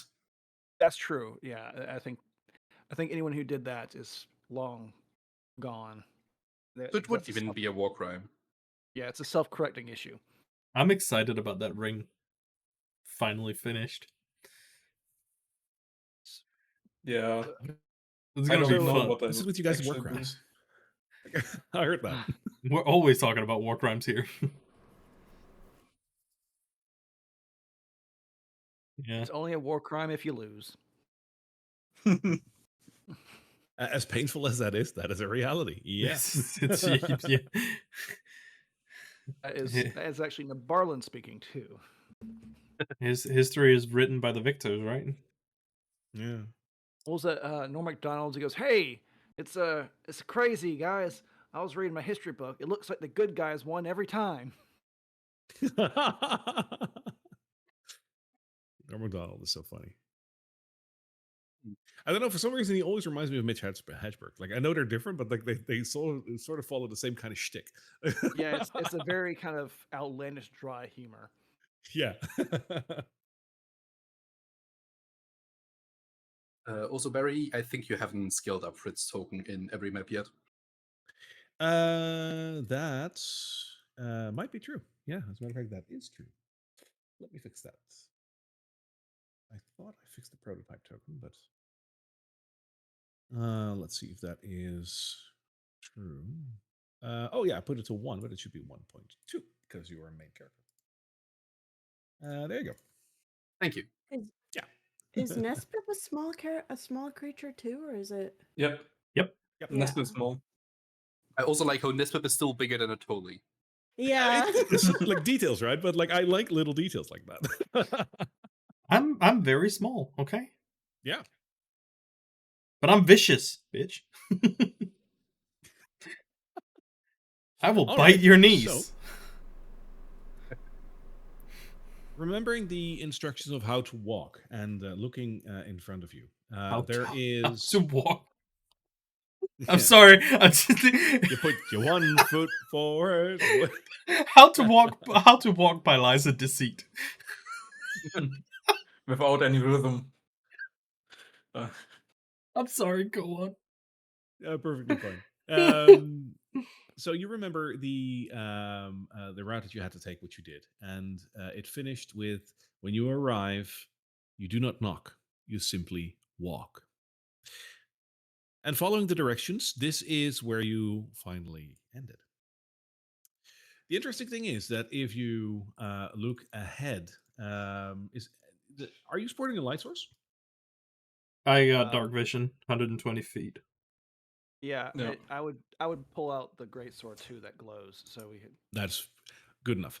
And I know like dark vision is a thing as well for some, if not most of you.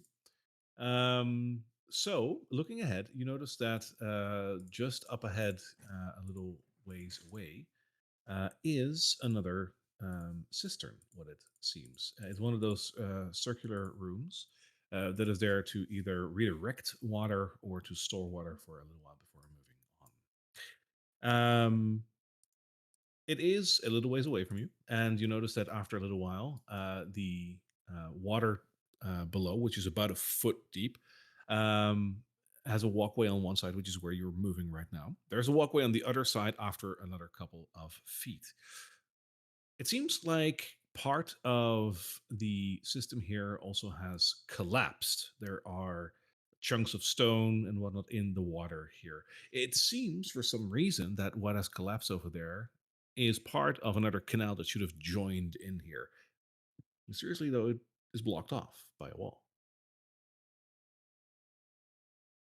Well, I'm betting that that blocked off area probably leads to Blimp and Blurp over down the way.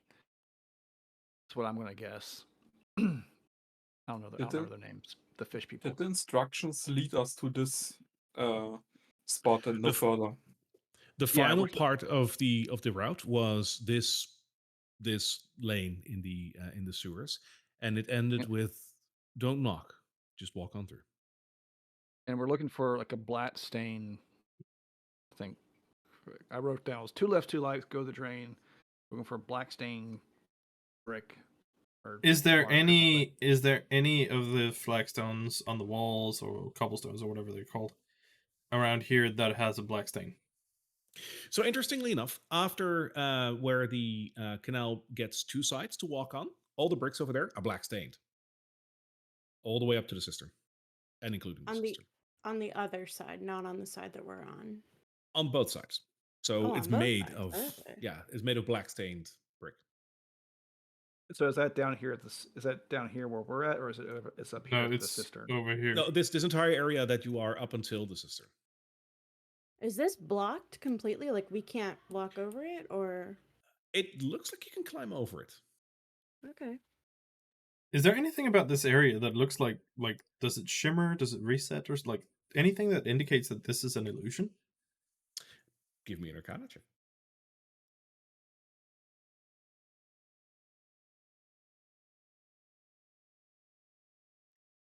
$22. Nice.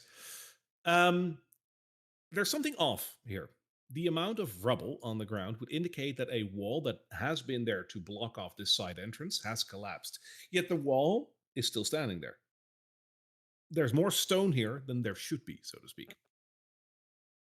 So if it totally carefully walks up in front of Blondie and kind of pushes her gently out of the way, and then places a hand onto the rubble. The rubble feels completely solid. Even in multiple. Wall. Hmm? the wall behind the rubble. Do you touch it? Yeah. Yeah. Yeah, your hand goes right through that wall. Yeah, that's what I thought. Let's scramble over the rubble. Getting closer and closer, like feeling his way through the illusion. What does it look like inside of it? As in front of you right now is a perfectly normal black brick wall. But if you put your hand through it, it looks like your hand is just gone. It's right through that wall. I'm stuck. I totally stuck his head through. Cool. Behind that, you notice that there's a room. It looks like a bar. I'm game. He walks in. Alrighty. So let me swap out the music as well. Because there's a different track for that. Wait, we've been here before. Happy music, a bar, illusions. Not again. Shit. Just different music this time, luckily, right? Goodbye. As you look through the wall, give me 1 second to show the entire area. There you go, and a final bit. Yeah.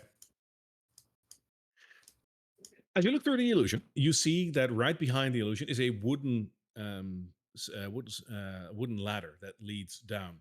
This is one of the gullies of the sewer that probably once carried water into the main that you just came from, and indeed, it has been blocked off by rubble, by stones, and therefore it is bone dry. Interestingly enough, if you walk through that gully a little bit, there's various ladders that lead up towards the upper level, where there is a complete bar made, complete with a bartender and several tables with people having a drink and just having a good time.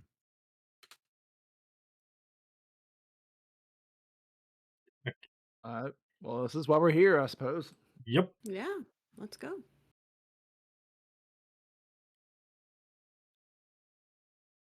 I miss the little lines that used to be. Anyway. It does still show like the green stuff for you guys, right? Or not? Nope. Nope. No, in that case, let's quickly, because it is still there, but then you still have to set it up. If you bear with me, in the top right corner of your screen, there should be a couple of gears under which you can do configure settings. Oh, okay. Over there, you will have a couple of modules that you can play around with. The most important one here is the elevation ruler.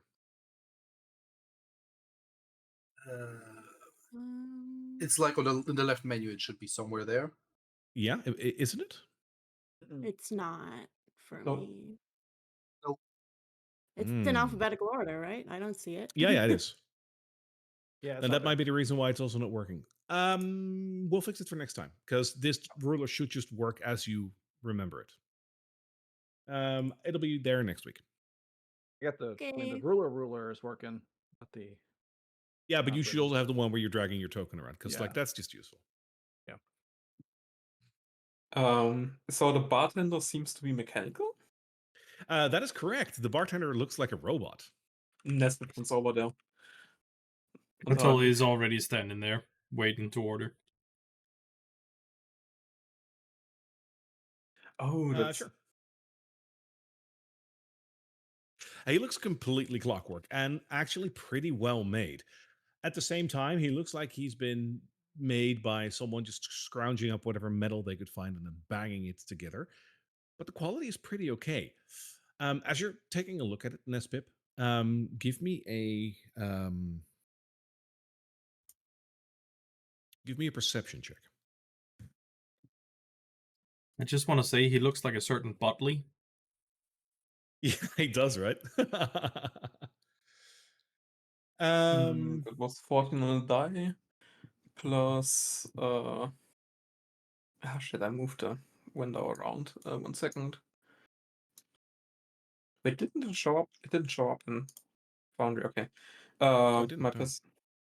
My perception is +1, so 15. 15, all right. Looking at this robot, obviously you're interested because like this is your line of work, right? Yeah. At the same time, there's something about this that you recognize. it's hard to put your finger on this, but this kind of looks like the make of someone that you've seen make other things. Can I look for if I see a maker's mark anywhere? Go ahead. Give me like 'cause it'll be hidden, but you know that if one would make a maker's mark on this thing, would you like walk around it? First, I would probably try to see how it works if it talks, because it would be rude. Fair. Okay. So what do you say? Hey, can I have an ale? One ale, sure. And the thing like pretty smoothly, just like pneumatically, just moves under and just grabs a beer for you. I'll take one. First one is on the house. One more ale. One. He does the same thing. First one is on the house. Nice. I like this place. Hey, do you have an ego? Do you think or do you just surf here? Can you repeat that question? Do you just can you think or do you just surf here? Can you think? Uh, I kind of want to throw out a cogito ergo sum here, but like, I think therefore I am. It's a solid question, though. Yeah. What does he think? But if he didn't think, like, could would that he short answer? circuit him? Yeah. Well, I think it'd be more like, is he just pre-programmed? Is he just strictly pre-programmed to do bartending, or is he an actual like thinking thing that could carry on a conversation? So if you ask this question, he will reply, barman made for serving drinks and helping visitors. Who built you? Master built me and put me in different bar, but I was brought here. By whom? Master made me and was named. You can hear like an audio like stutter in that, almost as if like a record has been wiped. It hinted at something that you recognize. Can I take a closer look at you? Sure. Nesper is gonna run over there and start looking all over him, searching for any clues, maybe trying to fix him. That's cool. Give me another perception check, but with advantage. You know exactly what you're looking for. Perception. Oof, that is a 10. That is a 10, but that will be enough. I will allow that with a 10.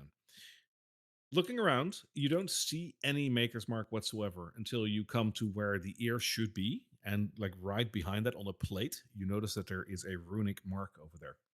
To your probably not surprised anymore at this point, you recognize the mark.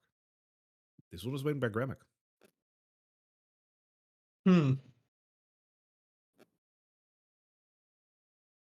Okay, I'm just gonna try to fix him for now, and see if anyone. What are you gonna try to fix about him? You said that it sounded like a record was wiped or something. See if there's anything like they reset him. Okay. How do you want to approach that?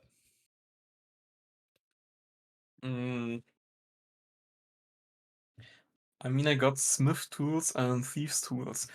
I probably would know that somewhere he has those lines saved. Mm-hmm. I need to find where and see if I can if something was done to that, or if I can reset it or free it. With your proficiency, I'll allow that you know how to do this on mechanical beings that have a vocal box. What you probably also know is that you will have to shut down the unit in order to get to that. Yeah, so like, are you gonna risk shutting it down, not being able to turn it on again? We just walked in here and you're gonna kill the bartender. We gotta. It's a lively crowd and everyone's having a good time. Do you want to kill the bartender? Totally, gonna back away, like, he doesn't have anything to do with that group right now. That went well last time. Nesbit, let's catch it on the way out. How about that? That way, if we got to run, we can. Did you just do what's her name again? Catch me outside. How about that? Catch me. How about that? Bad Bobby. Catch me outside. How about that? Okay, sure, but on the way out, maybe I want to take another look on that. Yeah, that's a good idea. Also, yeah. No, I was like, these bottles, are these ale or are these wine or liquor? They seem to be beer. Yeah. Oh, beer. They seem to be ale. Yeah. Okay. I was just looking to see if there's any wine bottles around. There is on a rack near the wall, the back wall. Are they? What kind of are they? The Crownlands wine, or is it just like some homebrew stuff? Unfortunately, not Crownlands, because that has not been made in the last 15 years. And wine of 15 years old, unless you really preserve it well, which is hard in these conditions, it'll probably have turned sour by now. So instead of that, you notice two distinct wines. One seems to be an Illyrian wine. The other one seems to be from Caspian. That's what I wanted to know. Thank you.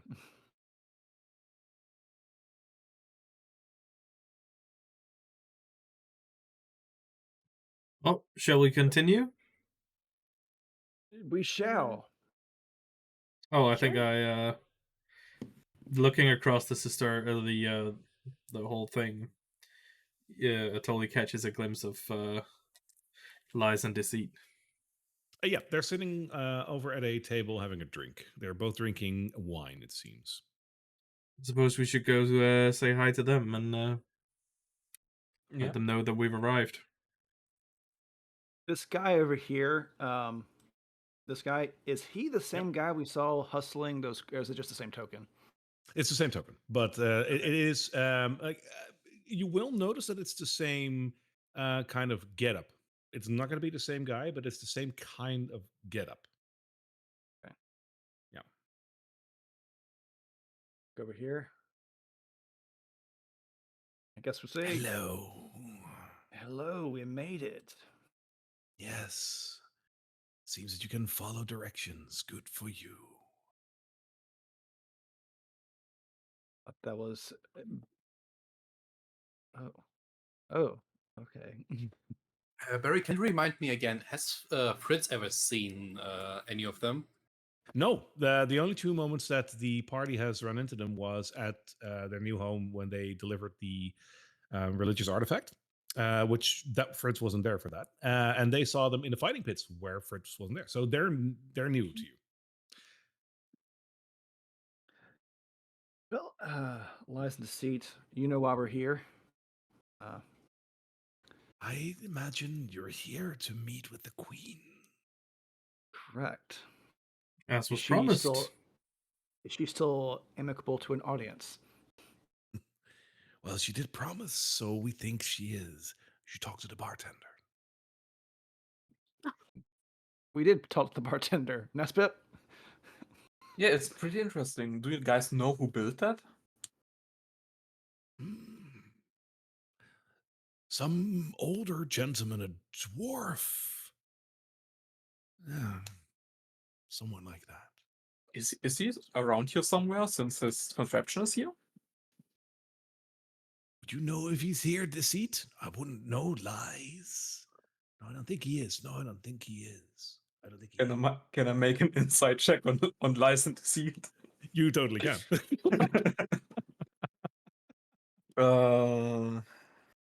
Just because they're called lies and deceit doesn't mean they're lying or deceiving. I know they've actually been pretty straightforward. They have. That's a 7. No, it seems that they're speaking the truth to you. Okay. You follow the logic of what was just said. Just because they're called lies doesn't mean they lie all the time. It must be true. They've been true so far. All right. Well, thank you for your time, and sorry for disturbing your peace. Well, enjoy your time. He'll raise his ale at that. I'm trying to figure out is the queen over behind the bartender? Is that what they were saying? No, we have to talk to the bartender, apparently. Oh, okay. Barman. Or barbot. Hello. We're here for an audience with the queen. The queen of thieves bids anyone who seek an audience to drink in her true name. And as he says that, he reaches behind the bar and brings up a crate with a bunch of different drinks. He displays them out on the bar in front of you. You see the following: a bottle of red wine, a cask of yellow mead, a jug of white milk, and a pot of black coffee, along with several cups. As he's placed this down, he looks at you again and he says, "It is a drink more pure than water and a more deadly than poison. When you finish your drink, it fills your cup, but you'll die if it's all you have to drink." Wait, so when you drink it fills your cup, but if you drink it, you'll drink, you'll die. It was wine, mead, milk, and coffee. A bottle of red wine, a cask of yellow mead, a jug of white milk, and a pot of black coffee. I'm guessing the colors are important then, if you're specifying the colors. And what was his text he said? He will repeat it one more time. Okay. He started with, "The Queen of Thieves bids anyone who seek an audience drink to her true name." And as he placed the drinks, which again, a bottle of red wine, a cask of yellow mead, a jug of white milk, and a pot of black coffee. "It is a drink more pure than water and more deadly than poison. When you finish your drink, it fills your cup, but you die if it's all you have to drink." Oh, it's air. If it fills your cup when you finish your drink, and if it's all you drink, you die. Okay. So we I all guess I'll raise empty cups. Yeah, I'll drink an empty cup. Okay. That makes sense. I have no clue, so I'll follow that logic. It makes sense. It feels again. Yeah. Yeah, but more pure than water, more deadly than poison. How is air deadly? It kills you either way. The more you breathe, the closer you like. Yeah, See, that's the thing is because none of those are more pure than water. Alcohol, you could say, is more deadly than poison because of the ramifications of alcohol if addiction. But none of them. And alcohol poisoning, Yeah, like I mean, alcohol's technically a poison, but yeah.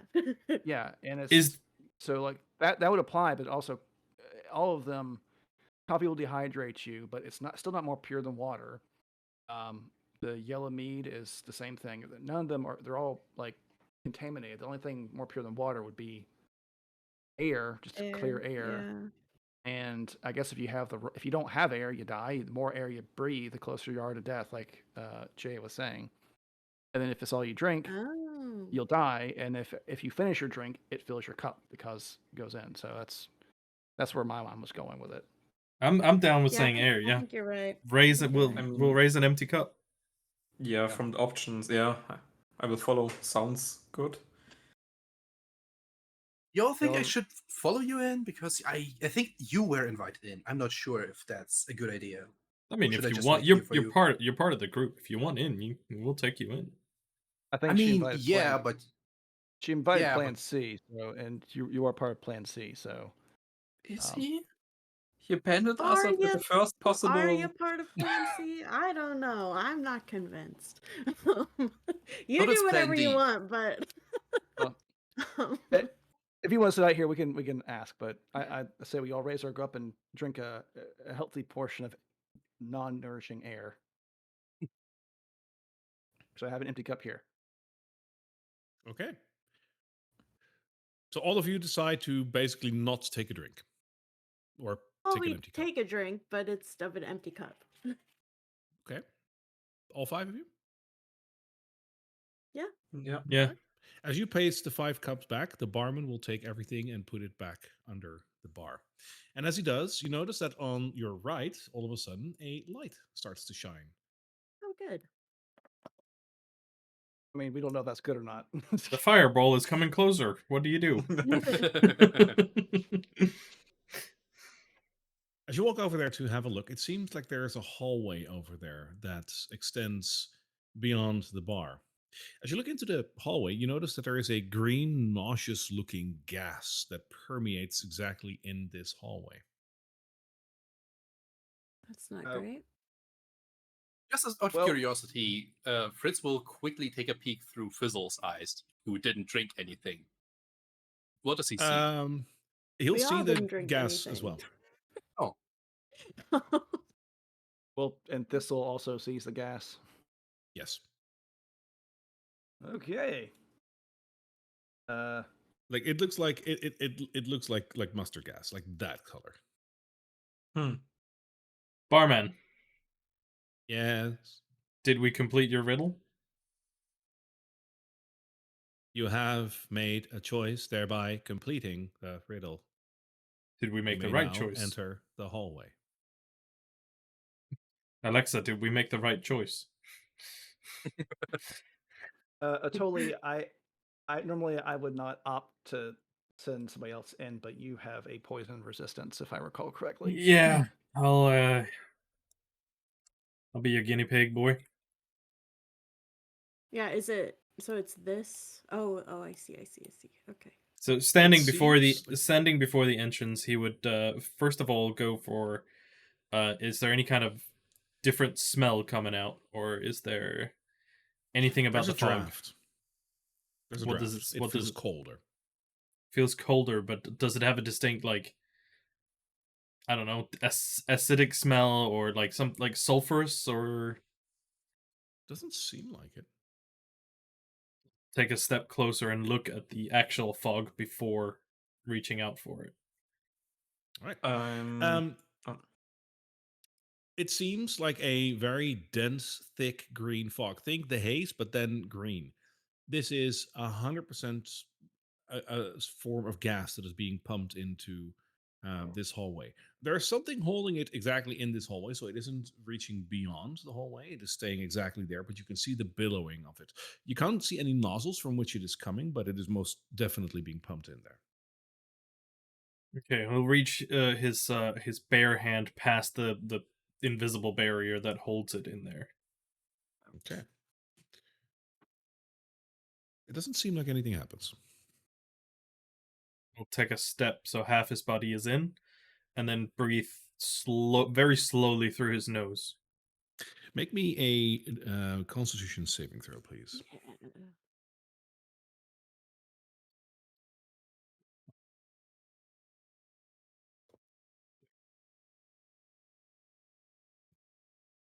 Suck it. Tense as you are may be, it seems like you are doing just fine. He'll step in through completely. Okay. As he takes 2 steps, he just disappears into the greenish mists. It's that thick. Whoa. Are you going to exhale to say that you're fine, or are you going to keep holding your breath? No, he's not holding. I was breathing. Oh, you're still breathing. Okay, cool. Yeah, he's breathing slowly through his nose, like really calming himself down to breathe as little as possible. Okay. Whatever gas this is, it is odorless. You don't smell anything. And it The- does the like Rollins- it moves normally. It doesn't cling. It doesn't. Doesn't seem like it. No. You can feel like you're standing in like a fog machine. You can sort of feel the fog around you, right? Yeah, That's what's happening okay. here. But that's the only sensory effect you're getting right now. No tingling sake of this- sensations. The Marlin's going to snap his finger, and Thistle will she'll dispel. You don't have to get rid of the token, but just for the sake of this, Sure. Little baby. Okay, he got rid of the token, but for a little baby bird, they don't do good in gas leaks. And Marlon will take a deep breath and just start walking on in. All right. Take a deep breath and just run on through.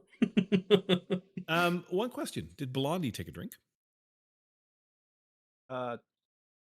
Actually, no, she didn't. It's just us because it was only. Okay. While holding your breath and stepping into the fog, Blondie is still there, of course. The same thing happens to you. You step in, you don't immediately notice anything, but you are holding your breath.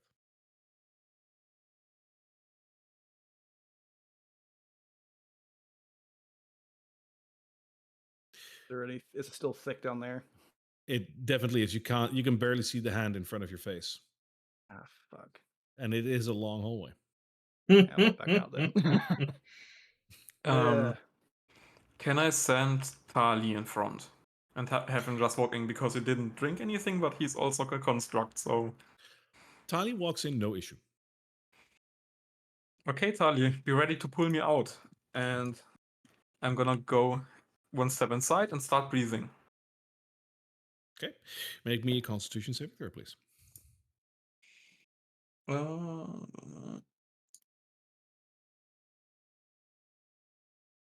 Do it? I didn't do it, I think. The music is getting to me. It doesn't want to do the saving throw. Oh. Heh. Is D&D Beyond having a hiccup? Yeah. Well, what you can do is you can roll in Foundry. You can also just roll a d20 and then add your. You have a +2 on your con save. Yeah. So an 18. You don't notice anything. Seems you're doing fine. Yeah, Tali drag me out if anything happens. I'm gonna start walking or riding him into the tunnel. And I'm gonna quickly grab my physical dice. Sure. Okay. So let's just see. I'm gonna see 10.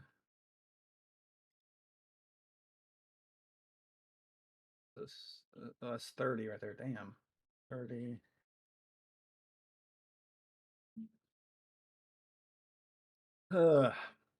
I'm trying to think of what are the rules for holding your breath? Is it like 1 plus your con modifier? That. Okay. So you can hold your breath for like an illogically long time.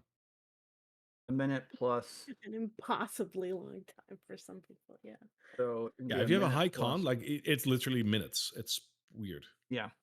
So I can hold my breath for 3 minutes. And that would be I could like run through I could run 300 I don't have that long of I have a 0 to my con modifier, so I'm just gonna go in and start taking a little breath and just see if I can save.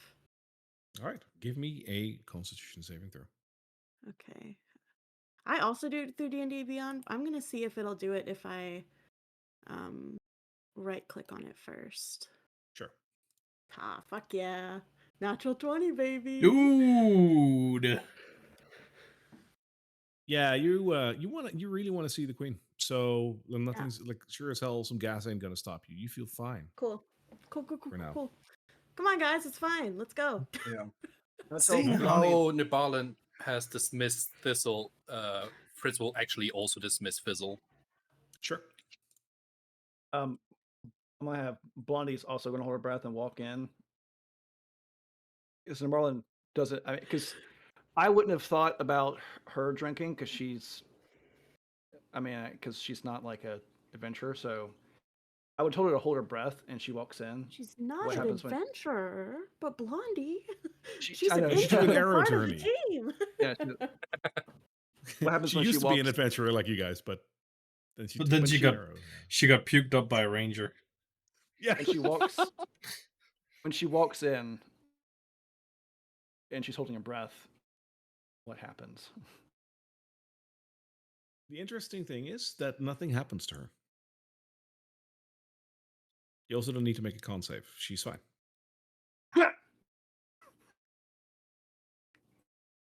Yo, we done fucked up. Well, is this an illusion? In that case, I'd be like, make me an Arcana check if you want to see if it's an illusion. 15? No, this is 100% a guess. You are completely sure of it. This is not magical. okay. Well, I'm The gonna. answer was not air, but nothing, I think. So, yeah. Blondie being fine, I'm going to get my harness ready, kind of the same thing as Nespup, and then we are going to run. I got 3 minutes, and Imagine holding your breath for 3 minutes. Like that's very I can do a impressive. minute. Yeah, I can do a minute and a half. That's just me sitting still, and there's I was gonna say, like, yeah, running is difficult. All Chris right. is so also holding his breath. Yeah. Hey, just for the hell of it, let's try to block Nebarland here and then just keep him in this hallway. Just to see what happens. All right.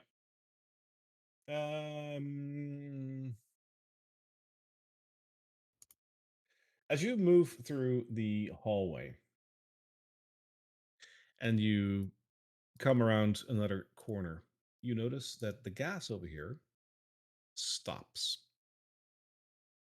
So does the music. And so does the music.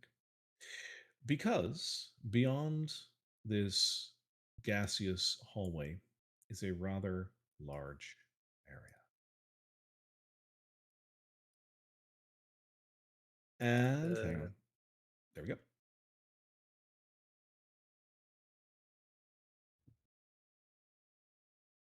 Oh, Blackjack is right there by her side. He holds a bit more sway than he let on.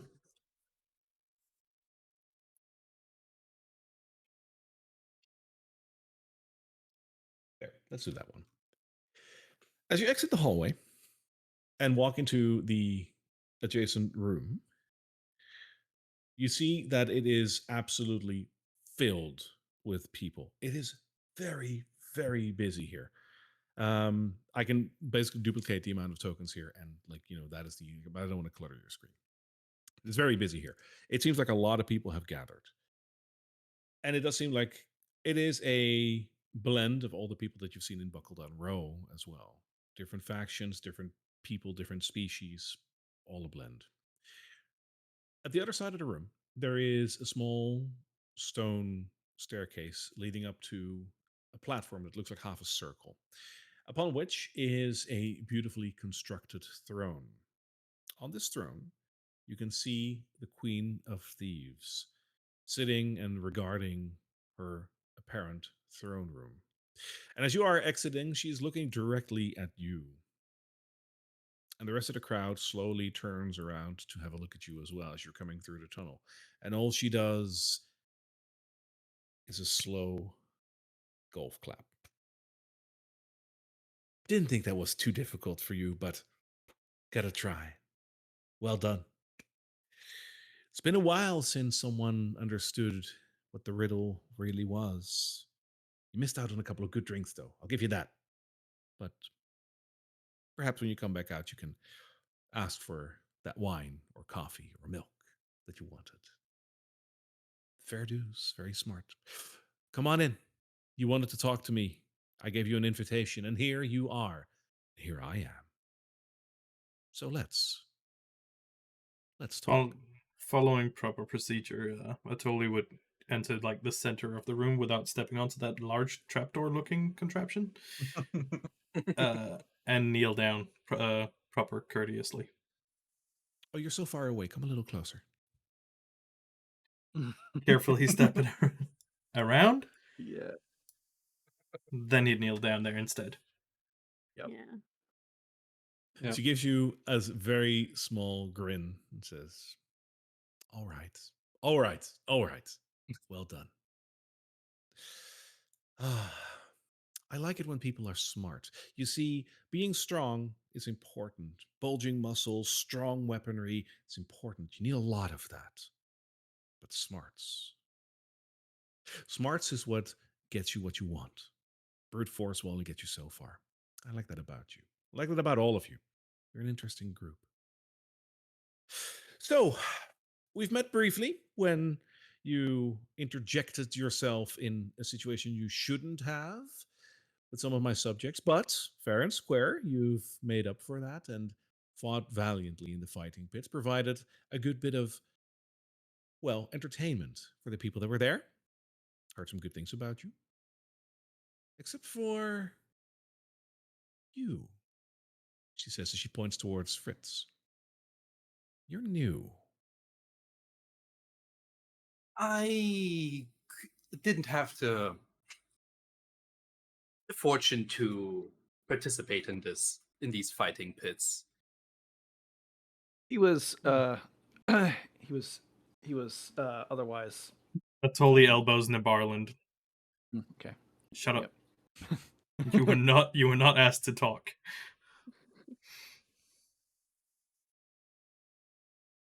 My skill set was required elsewhere. I understand. Different skills require different applications, but it's good to have you here all the same because you do roam with these people, and I'd like to see who works together, so to speak. Your name is? It's Fritz. Outlandish. I like that.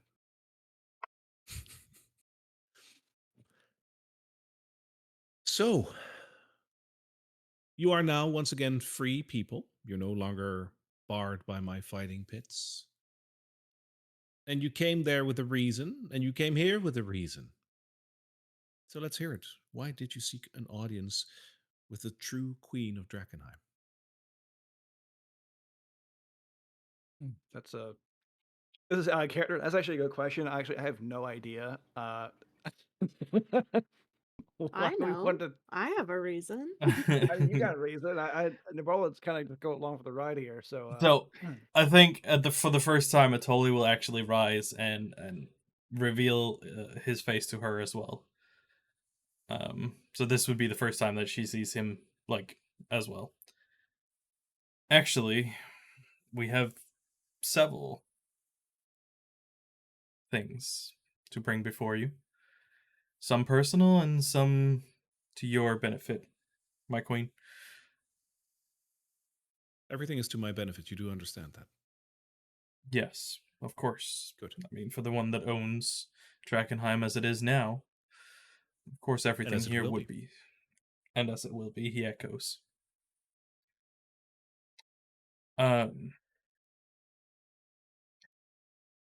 See, Blackjack has found his proper place.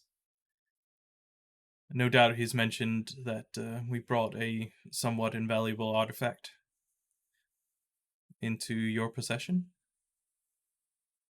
Did you? What artifact may this be? Atoli would look towards Blackjack, see if he can gauge any kind of reaction. Blackjack will lean over the shoulder of the queen and whisper something in her ear. After which she addresses you again and she says, "Ah, yes, the religious item. It has fetched a very good price. I didn't know you were the ones bringing it in." Blackjack apparently forgot to mention that, but he is such a busy man. Quite so.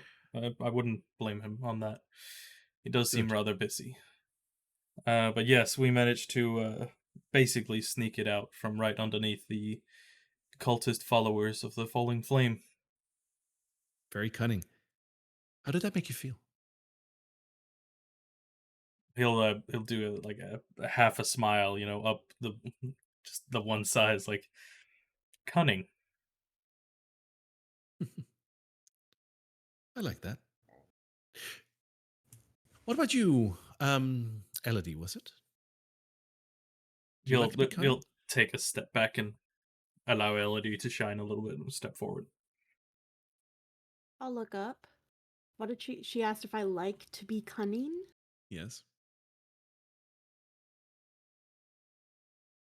when it's necessary. So what do you like? My family. Family is important. If you can still find them in Drakkenheim, that is so tragic. Over the last 15 years, more than a fair share of families have been broken apart. So the idea of finding family is, well,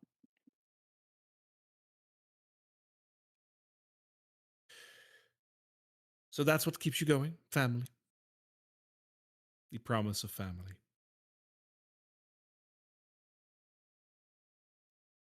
I nod. That would be yes, my queen.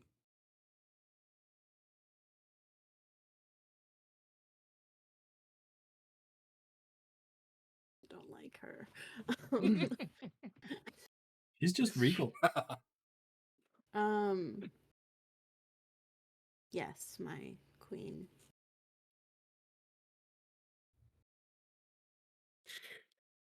And it is because of that very reason that you come before me together with your friends. As Atoli said correctly, I would assume, you have more than one question, and you came here with answers, hoping that me, the rightful queen of Drakkenheim, who knows everything that happens within the walls and beyond them, might have the answers that you seek. Correct? You would like to know about your brother. Yes, my Yes.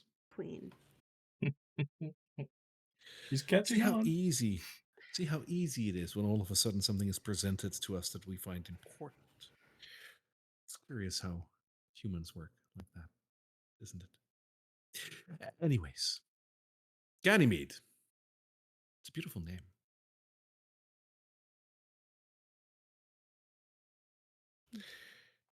He looks like you, from what I heard. Ganymede? That's...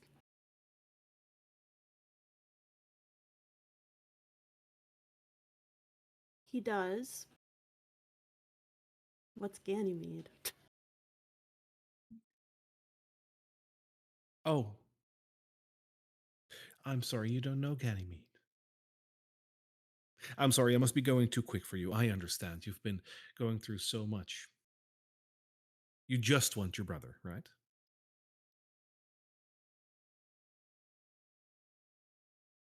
If I could somehow ensure his safety, I would also like to do that, but... Oh, well, luckily, your wishes are not that much effort. I can guarantee you that he is safe, and that is handled. What other questions did you have? And she regards the rest of the group. Ganymede? What? You can't just throw random words out at me. That's not okay. Address it. I don't know. Go ahead. Address it. She won't eat you. Wait. I would like to see him, if possible. If it were possible, I understand that you would.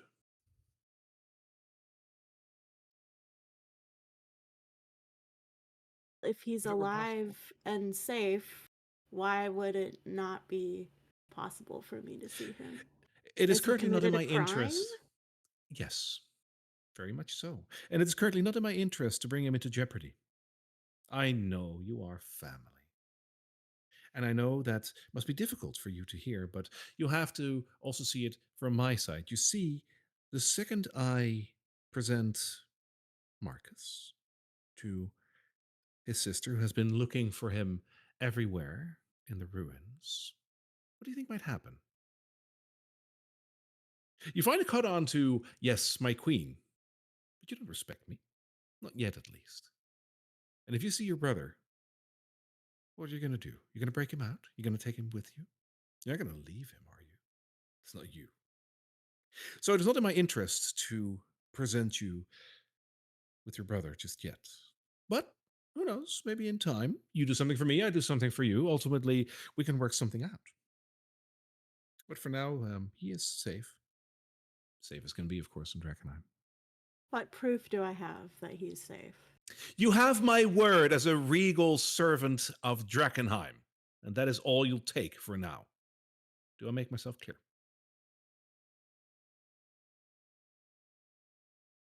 Yes, my queen. Wonderful. Now, what other questions did you have? Our queen, it was less of a question. That's all. He steps forward again, addressing her by not looking directly at her, but more like looking at her feet. Yeah. We came across an excommunicated madman from the Violet Order, basically. I forgot their name briefly. You mean Oscar? Above table, you mean Oscar? Oscar Urin? Yeah, the madman. Oscar, yeah. Yeah. That totally just refers to him as the madman. Sure. He claims to have found a way to basically make people immune to the deepest reaches of the haze. I know. So much I gathered, but he's also very interested in actually setting up some sort of trade deal with you. And seeing as we have business in the deepest reaches of Drakkenheim as well, he like motions for his companions as well. We promised that we would bring his word of this advancement in his own words and trials in this concoction to you. And, you may do with that information as you please. I have simply done my duty as a messenger. Did you take any terms with you, or was this just a message? Any terms, did we? No. We just said that. Wants to... Yeah, he just wanted the words out there. He just wanted to start the negotiation, basically, is what I think we're doing. No, my queen, we took no terms with us, merely just the shattering of the ice, if you will, that he wishes to establish and provide you and your many, many followers with a steady income, a steady supply of both concoction and other medicinal needs.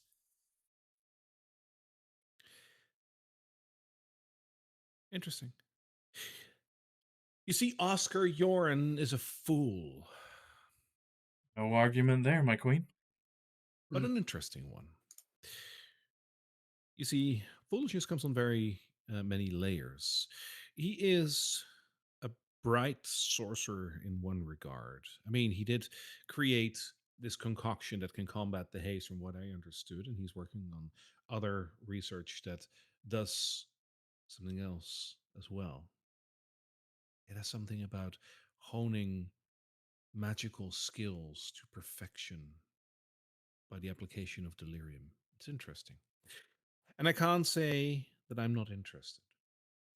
But Oscar would be a fool to think that we would just simply strike a bargain with him so he can start producing for us, because he already has a deal going on right now.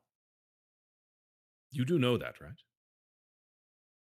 I figured as much when he basically was open to the idea that we would have an audience directly with you. Mind you, my queen, we had to work very hard for this audience, and when merely we presented this information to him, it was not a matter of fact, but more a matter of perchance. But we did pass it off to said madman as a fact. So you lied? Yes. He said so with like pure honesty beaming out of him in terms of the fact that he openly lied to Oscar. You see, as you said yourself, the lines between brilliance and madness is quite thin. And I needed more information out of him for a personal errand myself. Yes. Yes, indeed, that line is very thin, as is the line between brilliance and arrogance. You have neglected to check what other deal he has going right now, but I can inform you. Oscar is already providing for another large force, which has been a thorn in my side within the city. The Hooded Lanterns are holding rather large place within the city walls. They have a garrison, their old garrison, that they're still holding. Yes, they're shipping people in and out constantly to combat and mitigate the effects of the haze, but it is peculiar that they can hold out for so long and that they're doing pretty well. And there's only one way that they can do that, through the aid of potions and other applications that can help them combat the worst effects of the haze. And that is exactly what the Hooded Lanterns are doing. They already have a deal with him, and he's supplying them with a steady flow of these potions. I didn't understand that he requires a certain element that is hard to come by, so it isn't as steady as some of his other potions. But still, I don't like the fact that the Hooded Lanterns have access to this, where I do not. I do like the fact that you have suggested that I perhaps would like to have a stake in his business, because I do. And you five are the ones to get that for me. If you want a better working relationship with me, and trust me, you do, because I can give you quite possibly everything you would want, maybe even your brother. Our first step towards that would be establishing the fact that Oscar now works for us. We'll put him under our protection. He'll be fine. But he stops delivering to the Hooded Lanterns right then and there. He cuts them off. There's no ifs, no buts, no loose selling, no people coming to the door to buy a batch. Exclusively for all of my crews. And you five, of course. My queen, how exactly would you propose this? Are you going to station a crew at his house, or any way that any way that we can present this to him in a manner that would make him comply, let's say, instantly rather than think about it? If you need a form of pressure, just tell him that you got your orders directly from the Queen, and if he doesn't comply, that we would just like to splatter his brains all over the wall. I think he will comply. That works for me.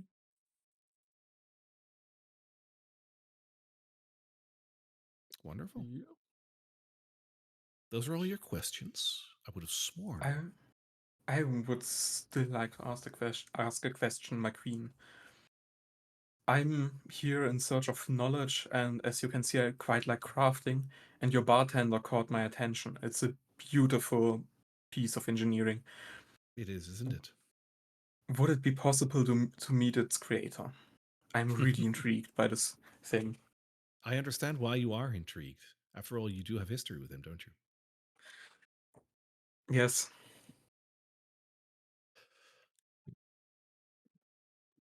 Luckily, some things are easily done, more easily done than others. And even though that might sound strange to some, arranging a meeting with your former mentor, if I may, is easier than arranging a meeting with her brother. Again, quid pro quo, I would require something in return. But I'm pretty sure this is something that we can work on together. Surely. In the inner city, there are various locations which are pivotal for us to take advantage of, full advantage of, in order to secure the city for us. You see, the outside of the city is pretty much in our hands. It is haphazard here and there, but we make a firm stand in most of the sprawl. We just have some problems where the Hooded Ladders are stationed, but we're working on that. The inner city is a different story altogether, though. The inside of the walls is difficult to get to, and even more difficult to hold. There are some key locations that we are keenly interested in, but we can't take all of them. Our forces will be spread too thin if we do that. We have to take them one by one. And I have set my eye on one in particular. And I'm willing to share this with you if you help me retake this location. Near the market square, there is a grand clock tower. This clock tower, you must know, it is a gorgeous design. The clock tower itself hasn't worked in over 30 years. It just stopped one day. But it is still a marvel, and people didn't need it to tell the time anymore, because by then the Cathedral of St. Vitruvio was built, and it too features a clock on it. But the clock tower remained as an artifact of olden days and as an architectural marvel because it is pretty. It doesn't just show the time. Back when it still functioned, it showed time, it showed the relative position of the planets and the relative position of the various worlds that we have around us, the different planes. It was a beautiful marvel and a connection between the arcane and the mechanic. I'm no expert, but I do have an eye for artistry. Now, what's interesting about this tower, beyond the fact that it's not working anymore, is that it is reaching just above the haze. I imagine you can see where I'm going with this. Securing the clock tower would go a long way in securing the inner city. For this clock tower would offer us a base to rest inside the wall. If we would be able to get to the top of the clock tower and station some people over there, they can actually rest and not suffer the consequences of the haze, and then quickly move as strike teams into the inner city. This clock tower is important. And it is important for you too. Because if you secure this clock tower for us, and we can set up a base over there, you will have access to it too, for one. But secondly, you will find something very important there. Your mentor was one of the people that helped, well, repair the clock tower and ultimately failed at doing so. But he did try. And he was one of the last ones to work on the clock tower when the meteor struck. If there's any place that you can find some information about him, it would be there. And I wouldn't even be surprised if he was crafty, that he would still be living there. Up for you to find out, of course. But if you go there, I do expect you to take the clock tower and hand it over to us. You'll be able to make use of it as soon as we have it in control. Do we send a signal or from the tower? How would you like to proceed? I mean, we can just go here. I would prefer a more covert approach. If you send a signal flare from the clock tower, I'm pretty sure that the landers would notice, possibly even paladins. I would like that kind of attention. Speaking of other factions, my queen, how much do you know of the rats? The news of the city.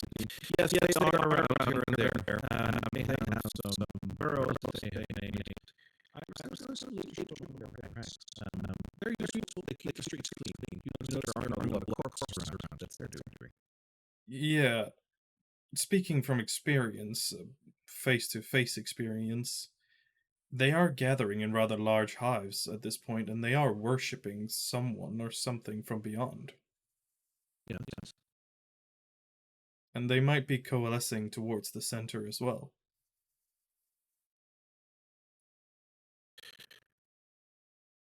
Did they strike you as discontent? They struck me as, how to say, they're trying to summon a dead god, apparently. Well, that will be terrible for all of us, wouldn't it? The effigy of a dead god summoned by rats. Surely they know what happens when they actually summon it.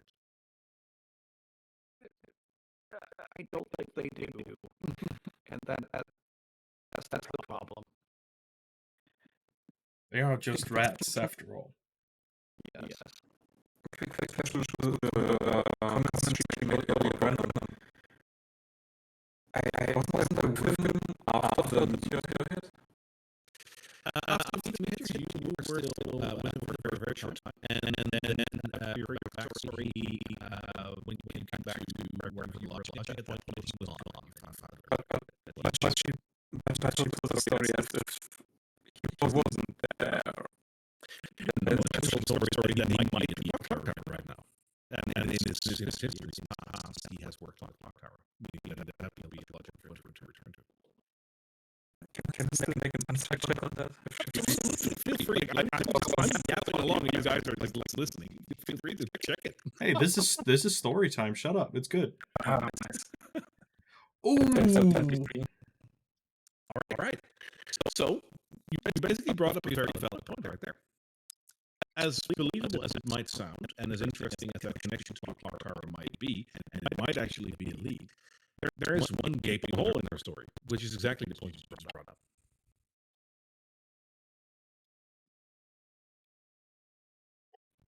You just caught the queen in a lie. I can't bring it up. But I wouldn't. I probably wouldn't point it out right here. Yeah. Yeah, this is not the time. Nor the place. I guess well, Your Majesty, everybody here seems to have some reason for being here. I come from a very far distance from across the ocean here, from the kingdom of Hartsvale in Luavar, or Luavar. So I heard. I'm here, as many come to Drakkenheim to find the secrets of Drakkenheim, see what the fuss is about, and as a sign of goodwill to our future relationship, I bring you a token, the new bottle of Crownland wine, 1011, the kind that wasn't been the new one. He brings it to her. If I may approach. Come on up. He shows her the bottle. You notice that she looks at the bottle, and then Mel proceeds to grab the bottle from your hand. Hey, thanks. I think she'll like this. Yes, I do. Wonderful. Where did you get this? I guess since we're working together, there is a unfortunate mishap within Drakkenheim that allowed me to procure this, and is unfortunately not available anymore. This is a one-of-a-kind item.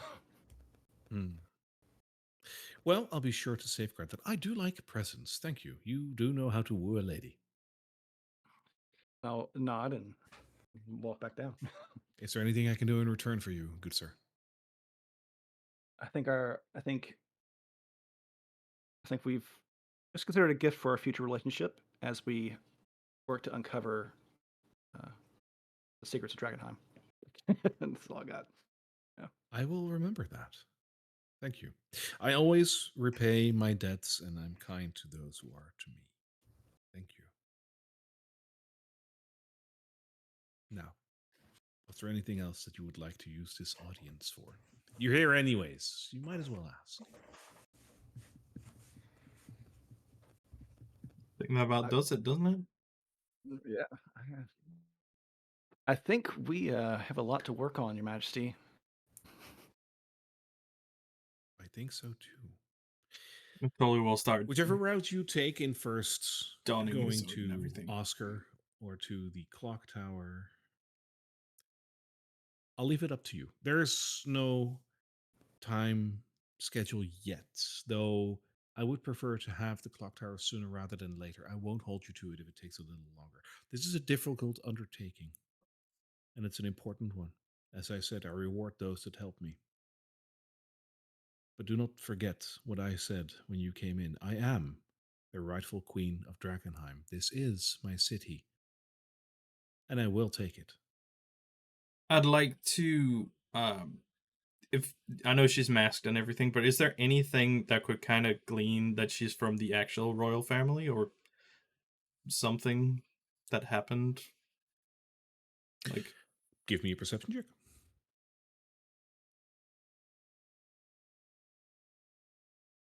Perception.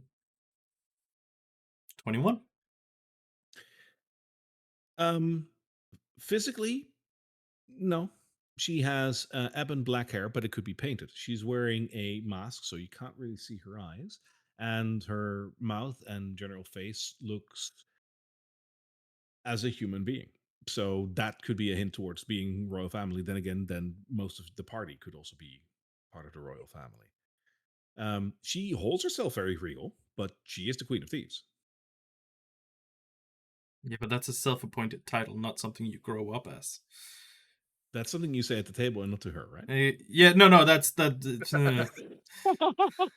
Just making sure. Yeah, no.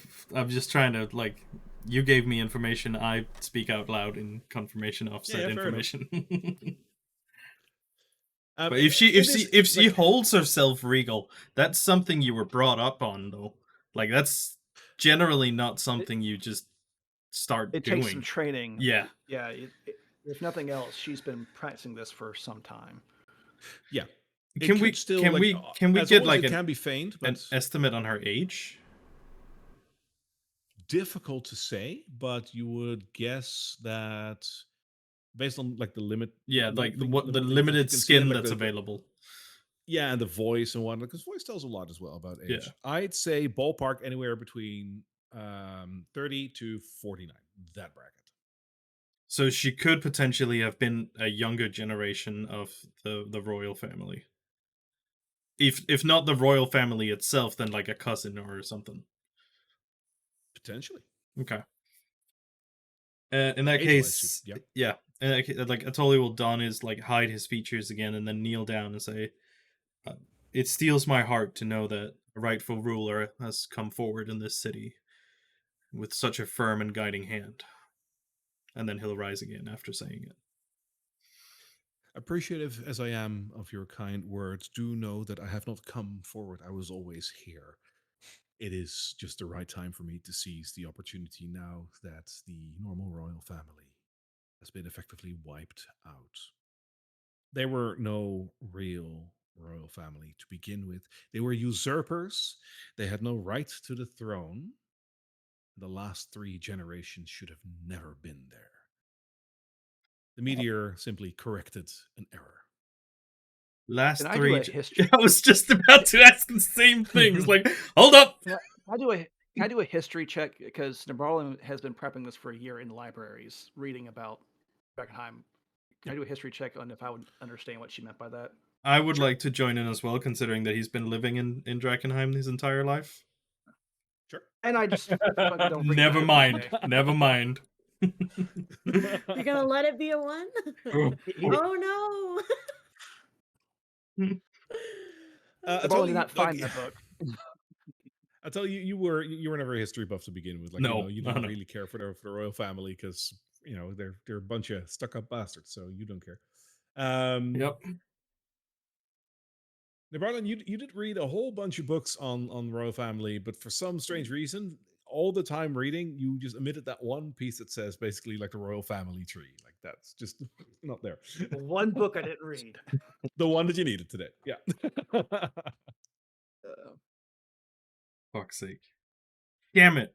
Okay. We just missed out a lot of information right there. Shit. Well, again, glad to hear it, and it steals my heart. For one that's been a citizen of Drakkenheim all this time, it's time to right some wrongs. Exactly. And it is time to take back the city for us all. No longer will a queen sit on her throne and rule alone. When I become queen of the entirety of Drakkenheim, Drakkenheim is ours, not just mine. He'll lower his head in a slow nod at that. And say no more. He's ready to leave. Are we doing democracy? Because that's kind of cringe, yo. I mean, she is dressed red, so communism. A communist dictator, is that what we're going for now? You can ask. I mean, feel free to see what exactly what kind of your preferred form of government. This is this is a theme saying I want to seize the means of production for the people.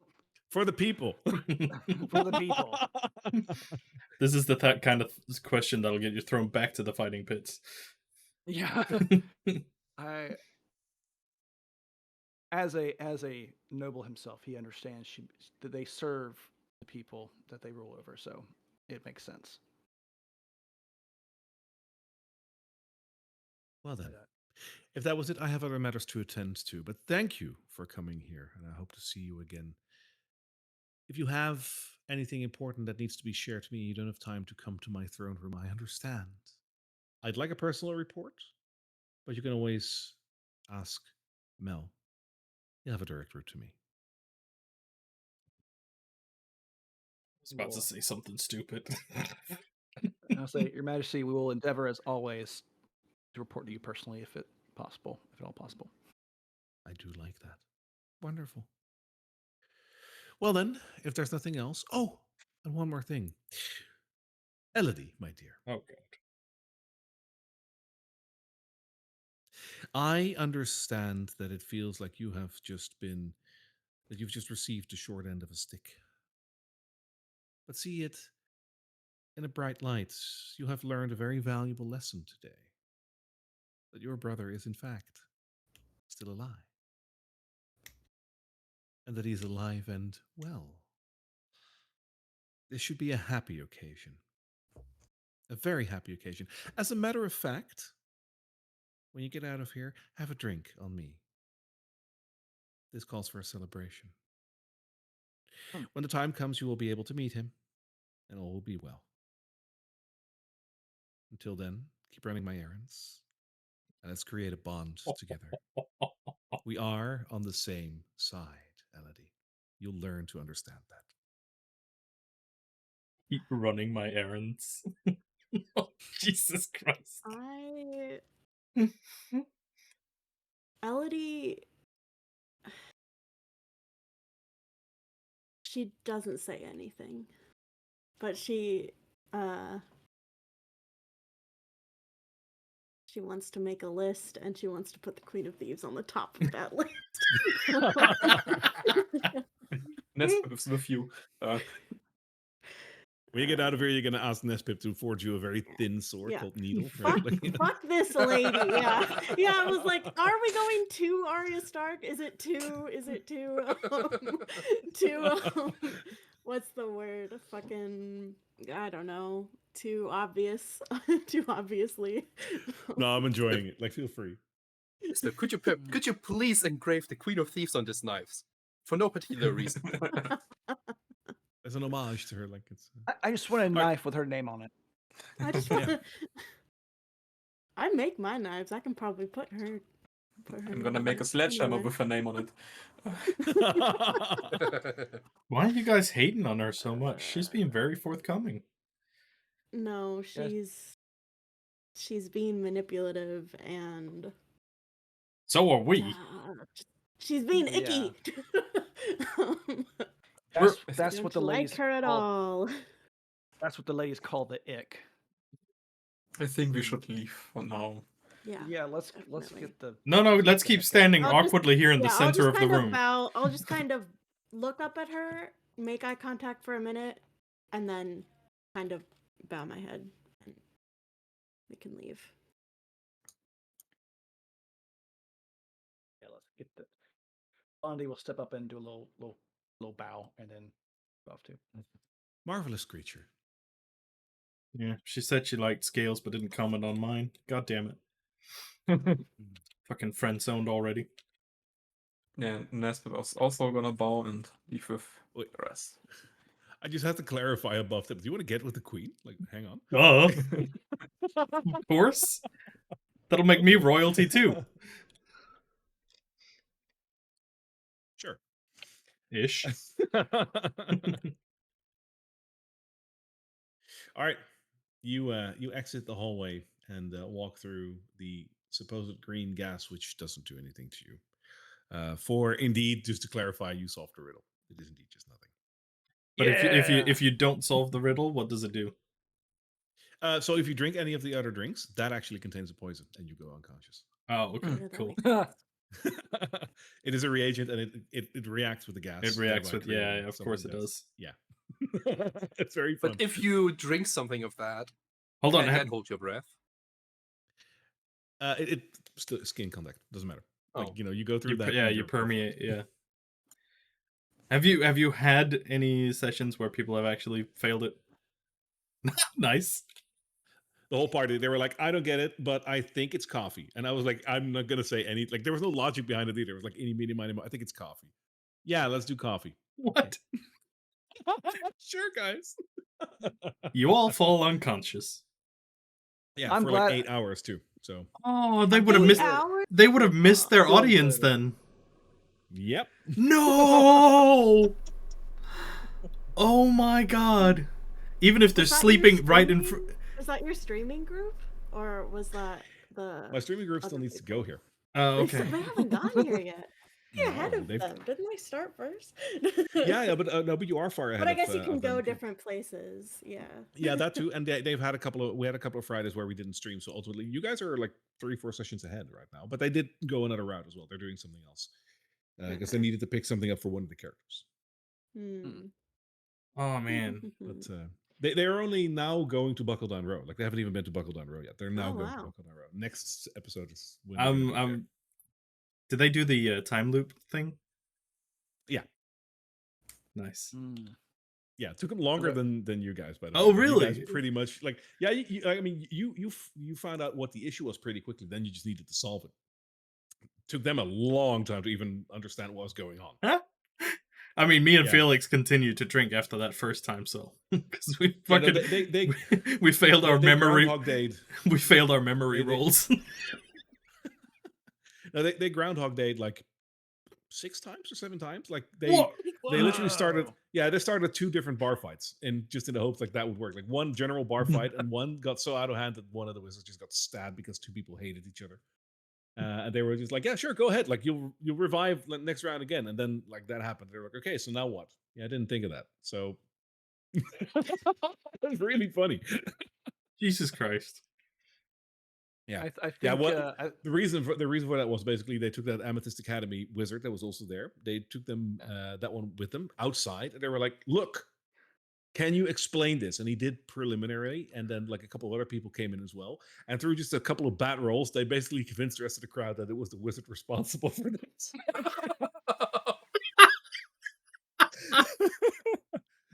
So all of a sudden, you got like a knife to his throat, like, I'll do it, and one more bad roll, and it was shenanigans. Holy shit. Yep. Well, I think what saved us is our intuition about the music, and that's what got us started on the piano player. And I think because we're like the music is the piano player doing enchanting music or something. It turns out that was not the case, but we were close. And that. But it was close by. Yeah. I mean, I think that's what got us. We basically just aligned ourselves with the thieves, with the Queen of Thieves, like this faction. Yeah, we're gonna need to have a talk because we're gonna need to have a very deep talk about this. I was gonna say, I'm pretty sure that Nespip needs to have an opinion about this at some point. Yeah. Because that faction isn't. I don't like them at all. But I don't see any other possible way. I mean, we can go to the clock tower without helping them, but then LOD would have a problem. So what the does Ganymede? Ganymede? Is it probably turned Ganymede? They probably turned him into some kind of eldritch horror or something. Nabarlin doesn't know what he's looking for, but I get he'll know it when he sees it. So he's just kind of along for the ride right now. Sorry, go ahead. I was so tempted to go a bit cheeky and ask if the queen knows what Fritz is here for. Because he doesn't. Yeah. I'll say, Ellie, like we're at the end of the session, of course, but you can throw me one more roll if you want. Give me a history check. A history check? Okay. Yeah, because you are from the area, so I'll allow you one more history check. And whether or not you roll something interesting there, I'll tell you why you wanted to roll that. 18? Wow, okay. Good girl, good girl. 18, I only have a +1, so I had to roll high. All right then. With that 18, as you exit the audience chamber of the Queen, that'll be playing through your mind. Ganymede. And you can swear that you've heard this name before. You can't really put your finger on it, but this is a name you've heard before. That's all. Is it Drakkenheim related? It feels like it for Elodie. Yeah. In like that maybe case, like a famous person, or like you know that feeling that someone talks about a celebrity and like you're like, I think I know them, but I don't. That. In that case, seeing the puzzle fate, her puzzle fate, does it ring any bells for Atoli? I'll let you chime in with the same role. You'll have the same feeling. Like I've heard that. I think. Yeah. So same feeling. Okay. Can I quickly ask something about the bartender while you're at it? Sure. First of all, does Nesbit remember Grenham working on the bartender? Like, has he seen it before? I'm quickly going through the timeline. No, that wouldn't make sense. So no.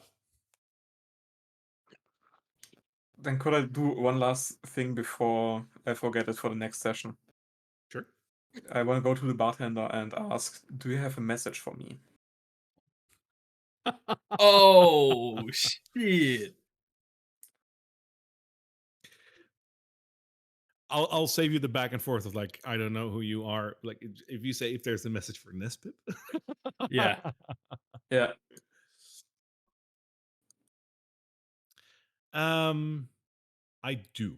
Because I like it. I didn't prepare this, but I do like this, and I think this is a good way to give That this is to you. great. Yeah.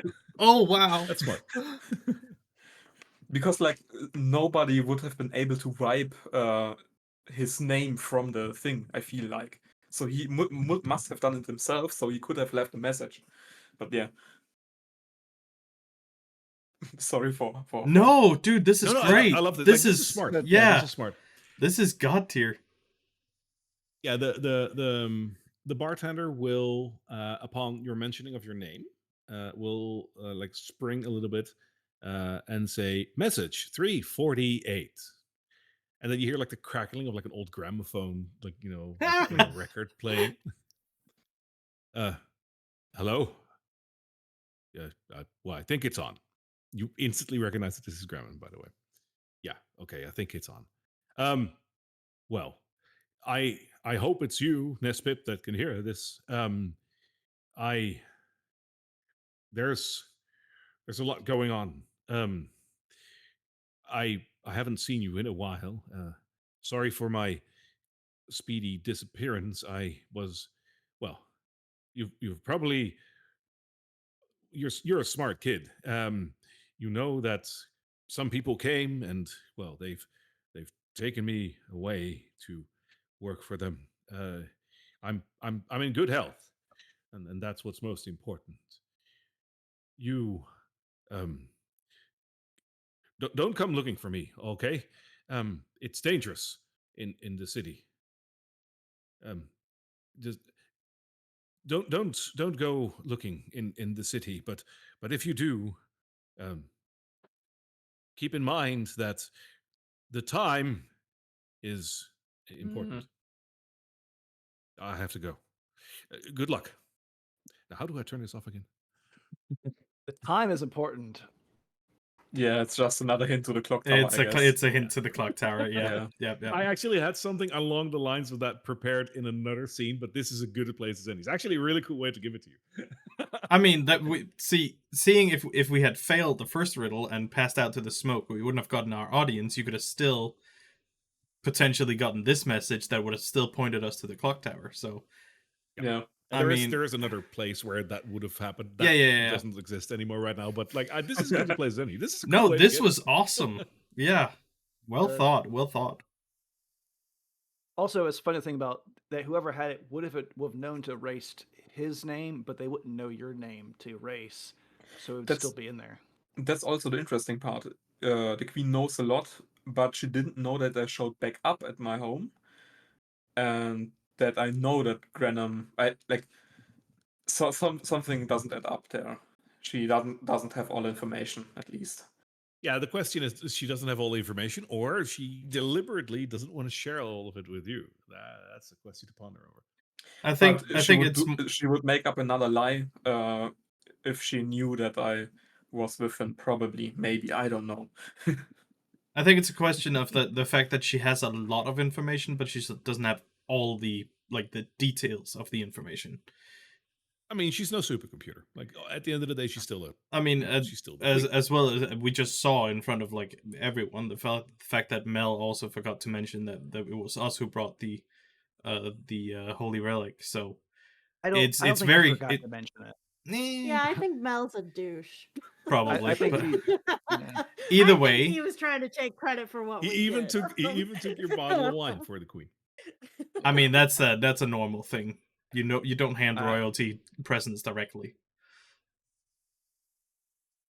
I don't trust Mel as far as I can throw him, which is not very far because my strength is what. Is it bad? Is No, it bad? Is it's it a bad lot. at this point that I trust lies and deceit more than I trust Mel?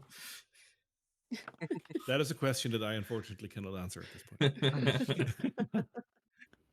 Yeah, I get better feelings from them than I do Mel. But I don't know. No. Ganymede. I've heard that's like I don't know. It makes me want to like Google it, but then like that doesn't really give me any information in this world. No, you're and you as a player, I have never heard this name, but you as a character, yeah, probably somewhere, maybe, huh? Who is that? Now everything is getting interesting also, because before we were able to navigate most of the factions without any conflicts of interest, but now we have basically Oscar, who wants to the Amnesty Academy wants them. Now we know the Hooded Lantern has a deal with them, and now the Queen's men or the Queen wants them. And imagine how deep this goes, because that is on the surface, that's true. The Academy wants Oscar Joran, that's what they said, and the Queen wants him just to work for him. But it's interesting to see that the Queen mentions that he works with Hooded Lanterns, where the Amethyst Academy neglected to tell you that. Yeah, it's interesting, right? Not only that, but like everything, all of these factions are starting to like really become a lot more prevalent and like they're present constantly, because now we also have the followers of the Falling Flame like literally recruiting on our doorstep. I missed all of that because my headset was just like bloop. So no worries. I was just saying that all of the factions are starting to present themselves a little bit more upfront. You guys are getting shit done. That's interesting. Well, to be fair, also Oscar did like when we talked about having an end with the Hooded Lanterns, and he was just like, "So what? I already have Hooded Lanterns that come here all the time." Like he, Academy. Yeah, that's right. He did mention it, but he didn't. He mentioned it, but he didn't mention the nature of the relationships. Yeah. Which from him is something that I would say is it's his business. He won't tell you everything. But it is interesting that the Amethyst Academy, who just sends you on an important quest, neglects to tell you this. Yeah. Yeah, but that confirms Toldy's suspicion about the Amethyst Academy anyway. So that just like every other faction, they're not to be trusted. Yes. Welcome to Drakkenheim. Also, they're dicks. Here's the thing: you can trust the Queensmen to be untrustworthy, but the Amethyst Academy, you can't trust them to be untrustworthy, but also you can't trust them to be honest. So maybe you should stick with people you can trust to be untrustworthy. At least you know what you're getting up against. Yep. Yes. Oh, this is getting good. I guess with that bit, maybe next week we can explore. Well, here's the thing: next week, because we got the flower or whatever from the garden. Also, we have the clock tower. These are the kind of the two main things on our agenda. Yeah, and don't forget, you still need to get to the clock tower, which it's on Market Square, which is not too far from Slaughterstone Square, so that would be an inn. But at the same time, but we don't want to go there. We really don't want to go there. Travel through another means. So that means you need to go through one of the gates, and you have to travel through the inner city to go there. That's the deep haze. Good luck getting there. Yeah, so that's another thing you have to combat. So that's the thing. She did say that this clock tower business would be very dangerous. right now anyway. Yeah. Mm-hmm. So there's no time limit, so maybe we come back when we're a little bit more seasoned. However, what if we do it in another way then? We go talk to Oscar about this deal and see what happens from then on. It's a little less we have to show our strength at every twist and turn, and more like we get a possible new direction. Well, I think we need to get the flower before we go back to Oscar. I think if we show up with the flower, say, hey, we've talked to the queen, she's wanting to work with you, and we got this flower for you. I think that would sweeten the deal, as opposed to going back to him empty-handed just with our word that the queen's wanting to work with him. I'm a bit worried about the deep haze because I'm not sure. Like, it's bad, and I'm not sure how we can properly traverse the inner city while it's there. The I can tell sewers you will how. probably be. We get stabbed in the heart. Yep. From Oscar's. Yeah, but we don't have them yet. We need to get the flowers first, and the flowers are in the inner city. Well, yeah, but they weren't deep in the inner city, right? They were pretty close to some gate.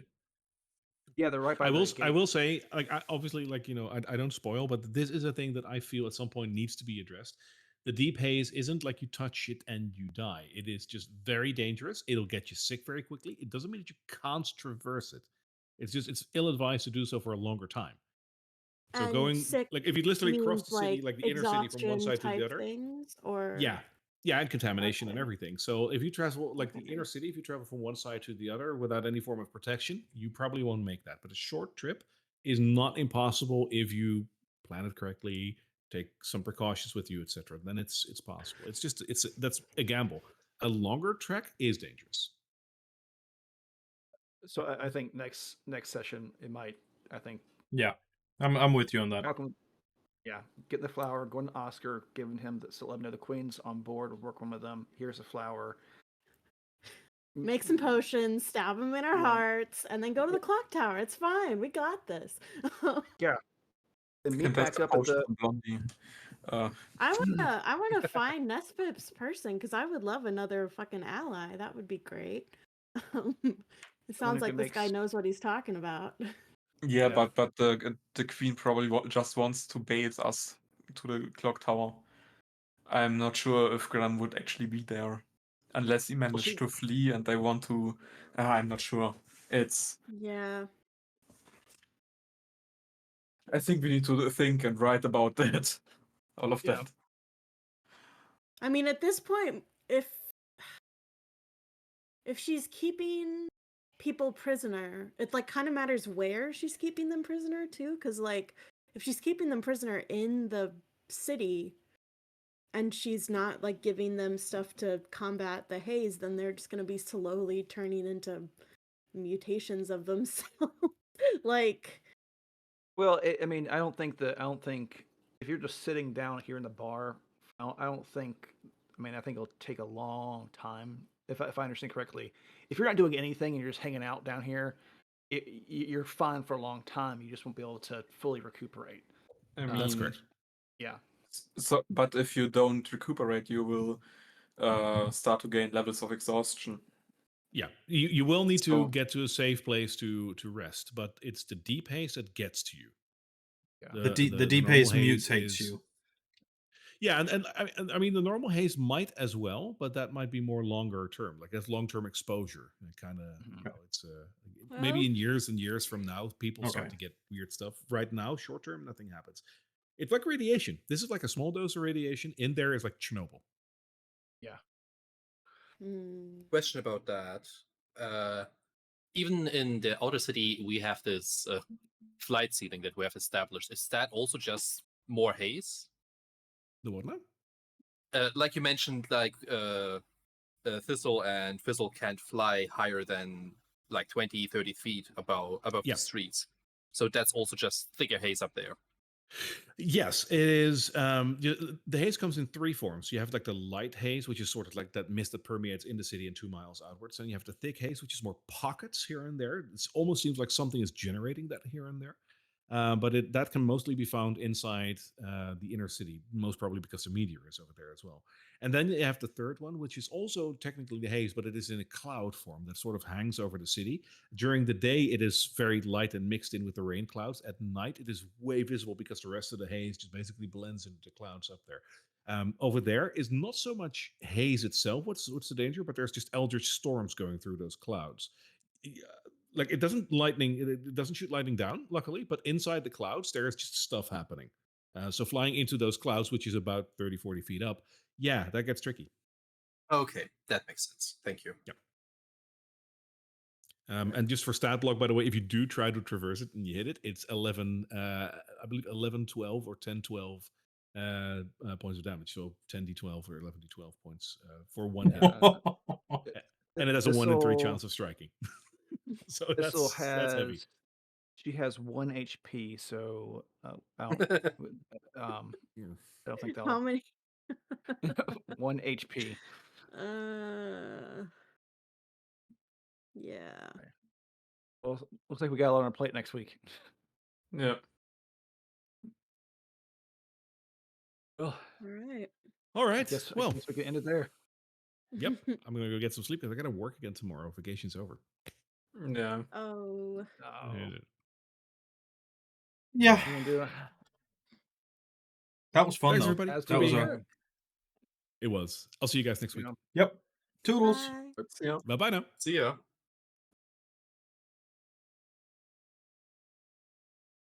All right, chat. And that goes for the rest of you as well. Thank you so much for hanging out with us for session 15. I believe it was. It has been awesome. This was a very informative session, actually. So, less action, more information. Either way, I'll see you all next time. Thank you so much.